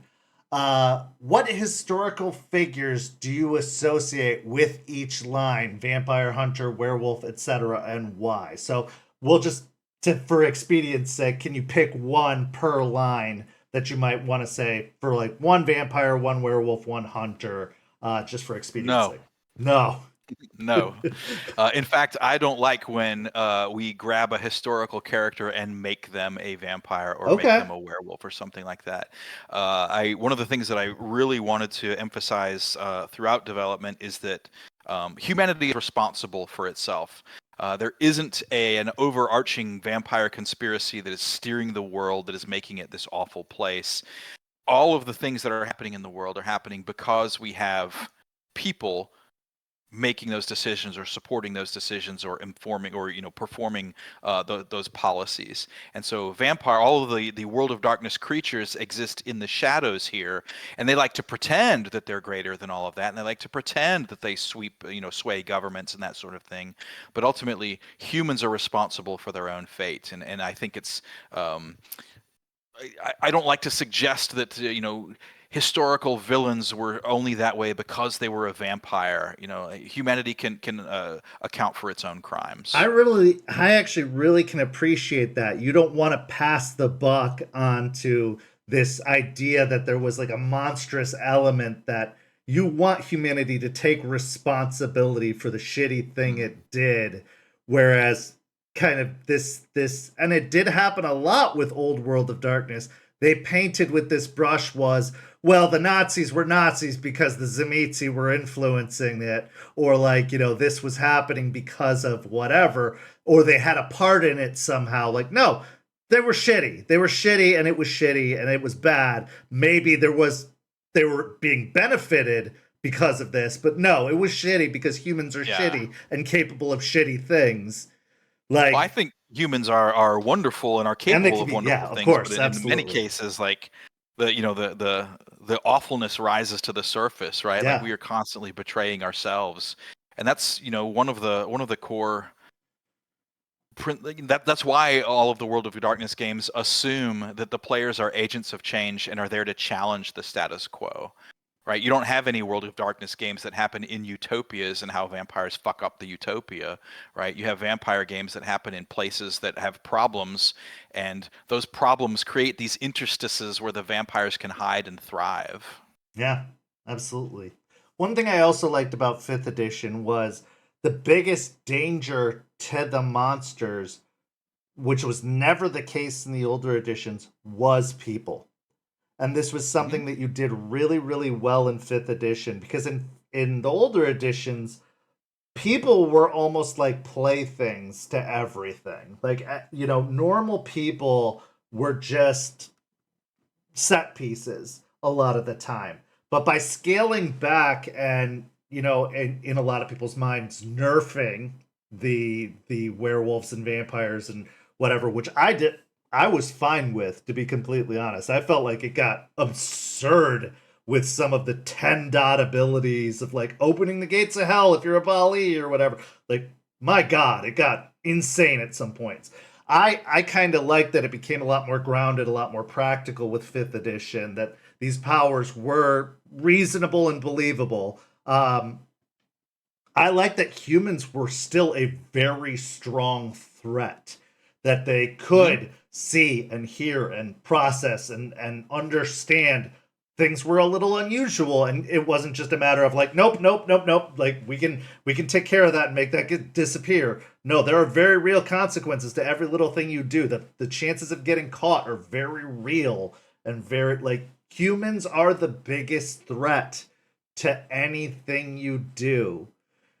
I love that. Like, that was a very cool change with the 5th edition stuff, is that the humans were the biggest danger to everything.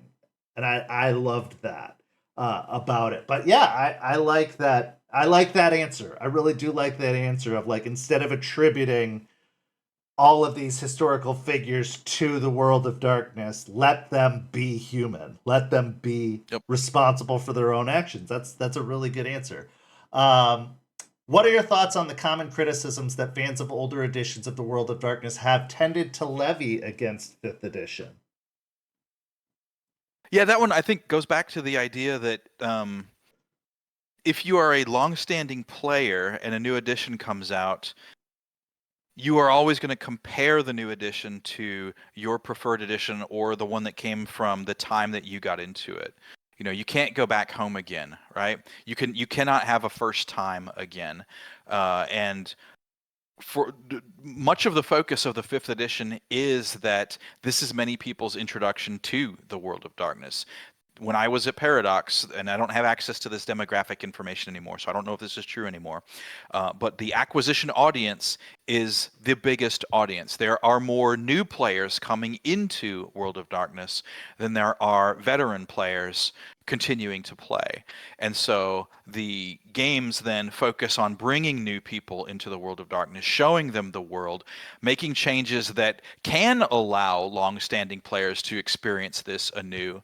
And so, I get it, man. Like, New Order is my favorite band, and the first three albums I think are fantastic, and I don't listen to the new albums, right? Like, my era of discovering that band is with the stuff that I like the most. That doesn't mean I don't want them making music anymore, right? It just means that that's not the music for me. And it's the same with games, right? If you are still playing a game that you've played for a long time, there's no shame in playing the edition you prefer. Yeah, and there's nothing stopping you from playing it. Like Drive Through RPG, Storyteller's Vault, these things still exist. You can still buy the books, and the beautiful thing is there are people still writing material for those books. Like now we live in a beautiful and amazing age where people can now publish stuff for those old editions. Just because the company isn't doing it doesn't mean it isn't still being done, which is incredible. It's absolutely incredible. I'm so thrilled that that's a possibility and that people are taking up the charge that, White Wolf may be gone, but third edition material or revised edition material is still being made, and it's still a possibility out there. And like you can still take up the charge. Like if you still want to play second edition or 20th anniversary or whatever, go do it. Nobody's stopping you. Stop raining on other people's parade because they chose to play fifth edition. Whether it's D&D, whether it's Vampire, whether it's Werewolf, whatever. Don't rain on other people's parade. Just be happy that they're playing. Be happy that they're like, maybe then be like, hey, you like that? Why not come try revised with me? Like, hey, I can. Maybe you'll like this too. Rather than And the your different edition editions are sucks. different Yeah. editions because they're trying to do different things. Like, remember we talked earlier about the 20th anniversary edition is the one with everything. So if you want to play a game that has tons of lore and extensive, discipline collections and a wide variety of, monstrous ability, like that's the one that does that. If you want, the stripped down, the dawning horror of becoming a vampire, that the very low power focus, the very local focus, that's what fifth edition wants to do. Every edition needs to do a different thing. That's why they're different editions. Yeah, several of the people who were introduced to World of Darkness on this server went on to play 20th anniversary games. So I'm happy with that. Like they started with 5th edition, that was their introduction. They went on to learn the other editions. Others stayed with 5th edition and were happy with that. And that's fine too. So like the edition wars, it's a stupid argument, it's a stupid point. Like stop raining on each other's parade, just enjoy and have fun. Just be happy other people are gaming in general, because we do not need to go back to the in the dungeon hiding, being embarrassed that we're gaming days of TTRPGs, because it was awful. It was awful, awful, awful, awful, awful. So breaking away from World of Darkness, because we've been talking about it for a long time and we are running out of time, and I really want to talk about your current projects. I'm going to rapid fire ask these last few questions from the community because I don't want to exclude anybody who put in the time to ask. What can you tell us about Hellboy? Good question. Good question. Back when White Wolf Publishing was doing White Wolf was doing fiction, we had the series of Fafhrd and the Grey Mouser books, right? The Fritz Leiber sword and sorcery adventures, and I loved the books. And I remember at the time, here I got one right here. the covers for them, if you can see it. We got a Mike Mignola cover, right? The first 3 books of the trilogy had a Mike Mignola cover, and the current project I'm working on is called Our Brilliant Ruin, and we're doing a comic book with Dark Horse Comics. And Dark Horse is the company that publishes the Hellboy series of comics. So I thought it was like a really cool kind of homecoming, or getting to work alongside creative people that we have in the past. Because Mike Mignola, does Hellboy, and so it was kind of fun to see some of those people who we'd worked with in the past in the same kind of community for the stuff that we're currently doing. We're not doing a Hellboy comic, but it was just kind of fun to land back in that pool. What aspect of horror games and the stories they tell do you find the most compelling? I think we kind of talked about this though. Like you like that genre, but do you have anything else you'd like to expand upon that? For me, it always comes back to the human stories, right? Humans experiencing horror. What do you do in the face of horror? And the thing for Vampire and the World of Darkness games, and this is also true of Our Brilliant Ruin, is that all of the monsters were once people. In OBR, it's not like Diablo where there's infinite monsters and demons and stuff. Like if you're dealing with a vampire, that vampire was someone's father, someone's husband or wife, or lived in the community with someone. So there's always a human cost, and that to me is one of the most fascinating parts of horror. Definitely, it's a very grounded horror. It's very different from kind of Lovecraft or cosmic horror, where the Earth is this infinitesimal speck.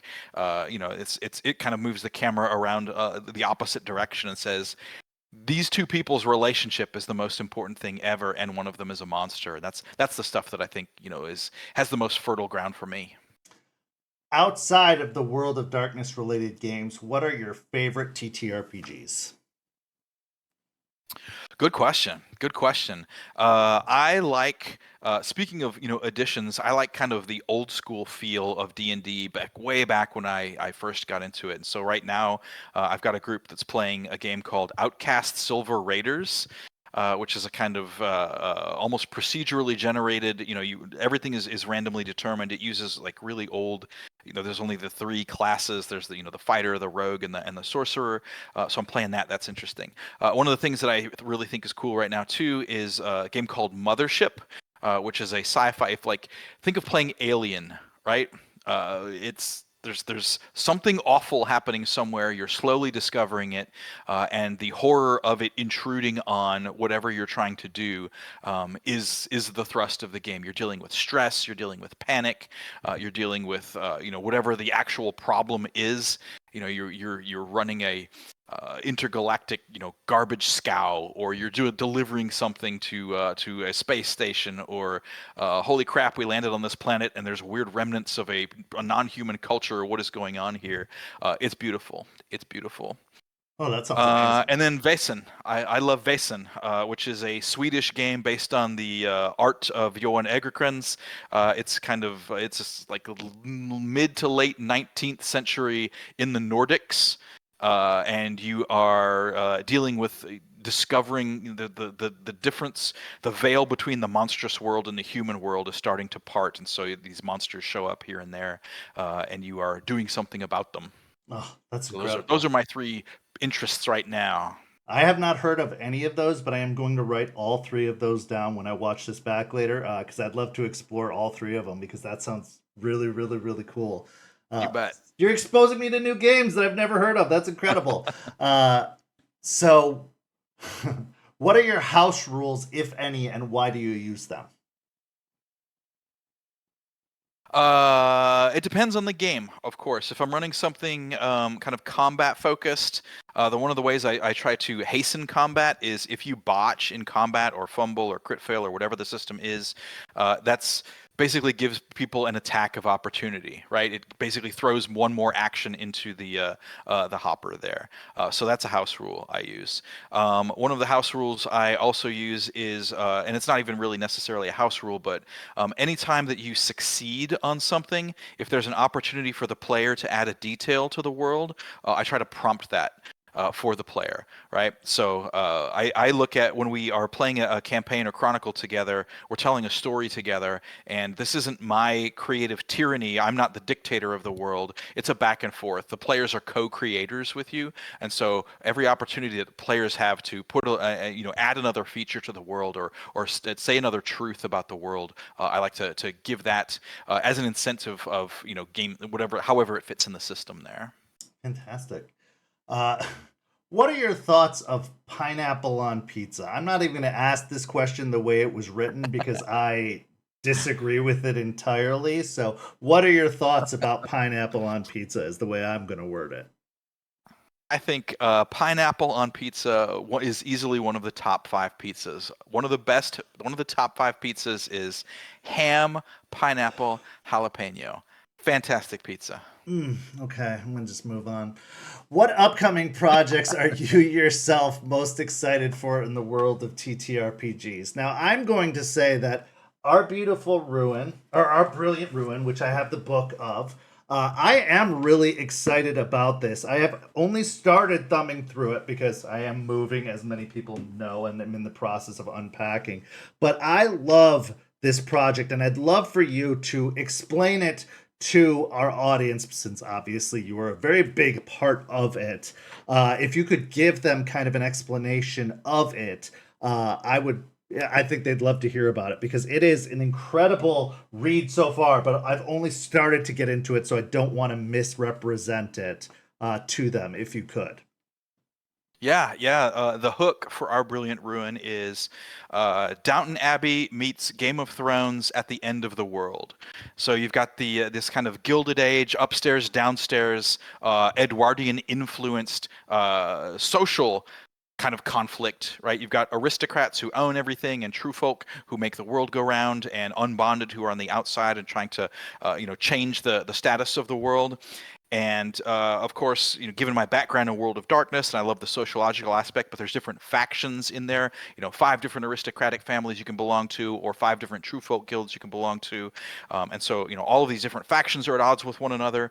And the end of the world is rapidly approaching. There are a number of monsters in the world because the light from a dead and malignant star has made its way to the planet and is eating away at the world. It's turning people into these horrors. It's chipping away at the edges and eroding, rusting away the world, forcing everyone into kind of closer and closer environs. So upstairs, downstairs, social conflict amidst existential horror.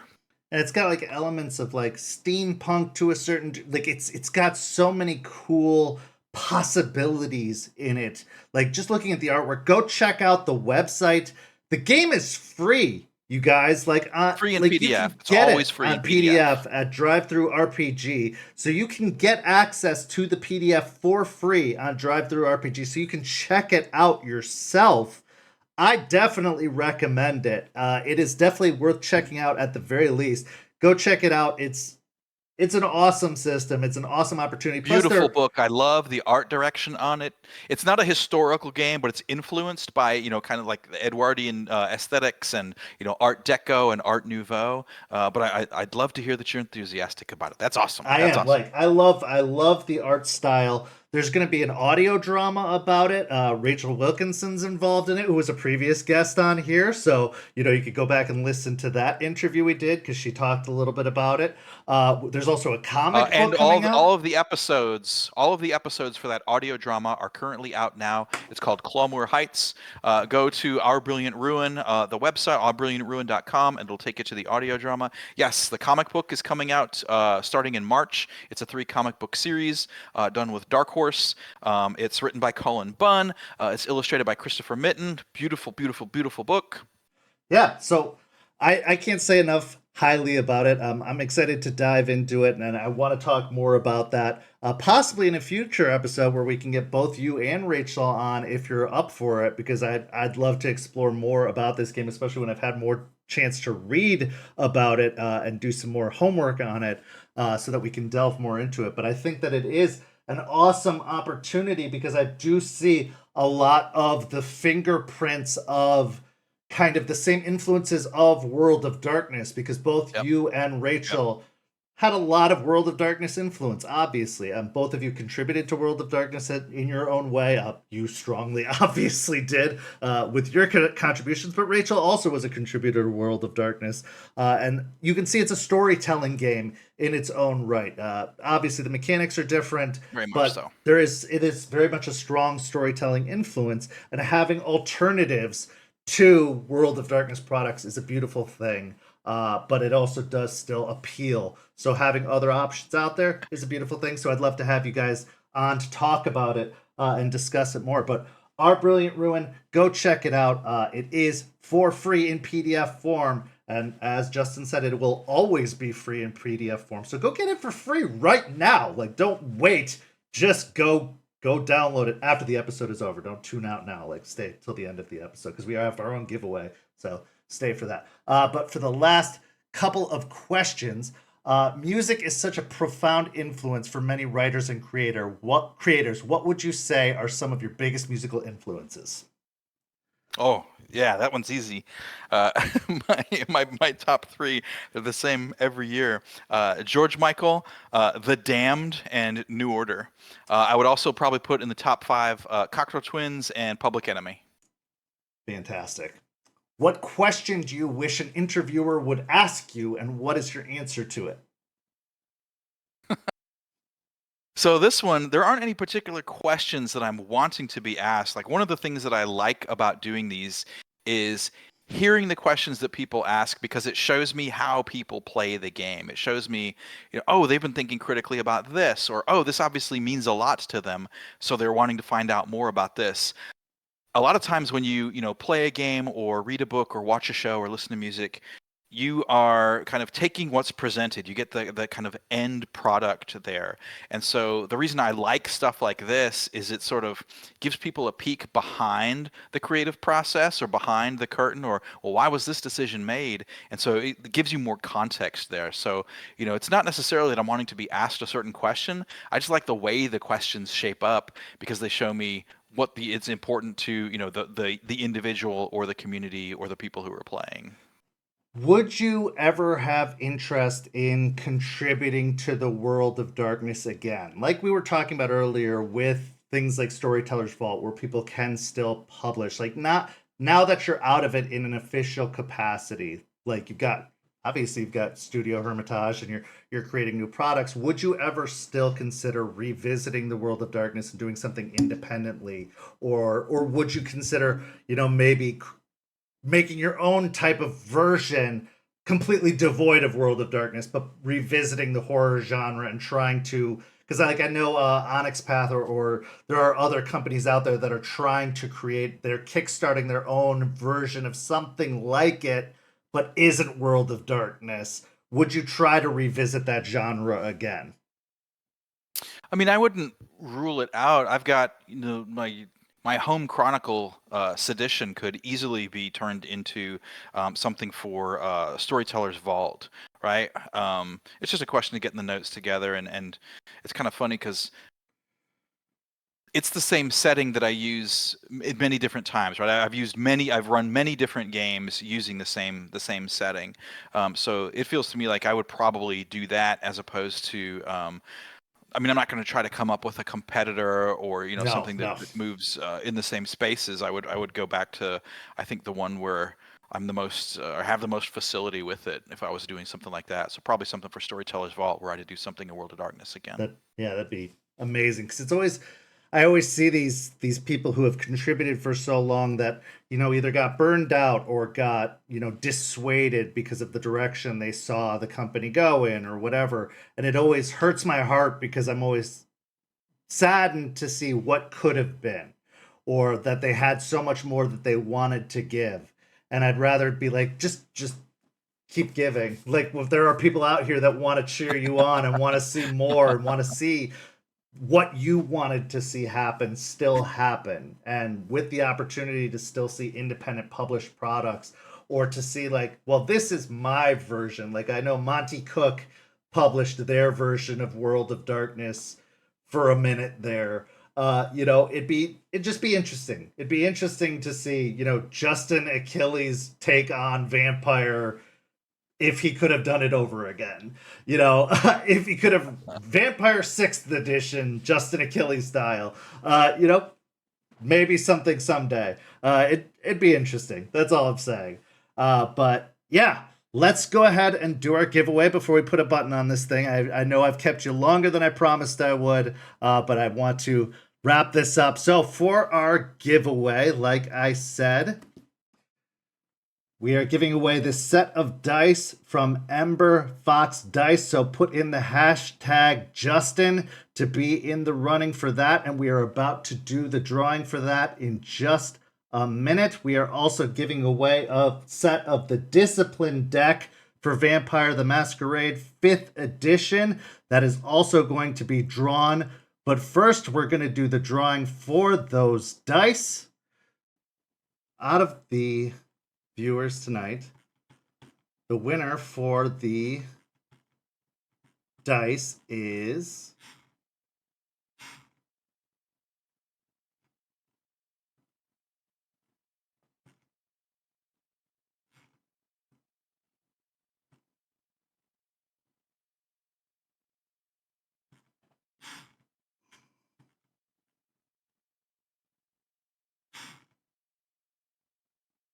Tess Fought You Live.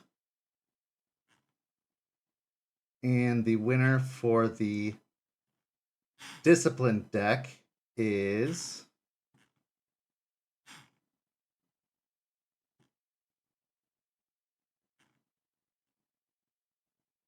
Vin Vox. So congratulations to both of them. Thank you so much for both of you for tuning in. I will get your shipping information and have those both shipped out to you. Thank you so much for watching the stream tonight. And Justin, thank you so much for being a patient guest through some of those technical difficulties, but also thank you so much for everything that you've done for the World of Darkness and for people like me who've been a fan of this product for 30 years. It's been a really big, important part of my life through very difficult times, but through also very big ups and downs and positive things. It was a very big creative inspiration for me, and I look forward to all the new projects that you're doing too. It's been just a great ride and a great source of creativity and inspiration. And now it's a big hobby of mine, a big passion of mine, a big creative pursuit of mine. And it's brought me a lot of friends, a lot of, you know, people I consider family into my life, a big sense of community. And, you know, if it weren't for you, I don't know if I would have those things. So thank you so much for that. And we look forward to seeing all the things you do in the future. Yeah, happy to be here, and good. It's doing what we intended to do, right? Yes. Making people happy, giving people stuff to come together. So go check out Justin's products. You can go check him out at studiohermitage.com and go check out Our Brilliant Ruin. Like we said, you can find it on DriveThruRPG for free in the PDF format. You can also order the book, which I recommend you do. It is a beautiful book. There's great artwork in there. It's something you're going to want to have in your collection. Thank you all for watching. You can join us in 2 weeks for another After Dark when our guest is going to be Vin Vox, the giveaway winner tonight. They're going to be on After Dark, and we are going to talk about their content and all of the amazing projects that they are working on. So we'll be happy to have them here with us on After Dark. It's going to be a great discussion, but thank you so much for watching. We'll hopefully have Justin back, like we said, to talk about Our Brilliant Ruin at a later date. But thank you for watching. We'll see you next time. Tune back in this Tuesday for the next episode of Rage Across Tampa. We'd love to see you then. But for Justin, I'm Kent. Thank you so much for watching, and we'll see you next time. Have a lovely evening, everyone. Thanks, y'all.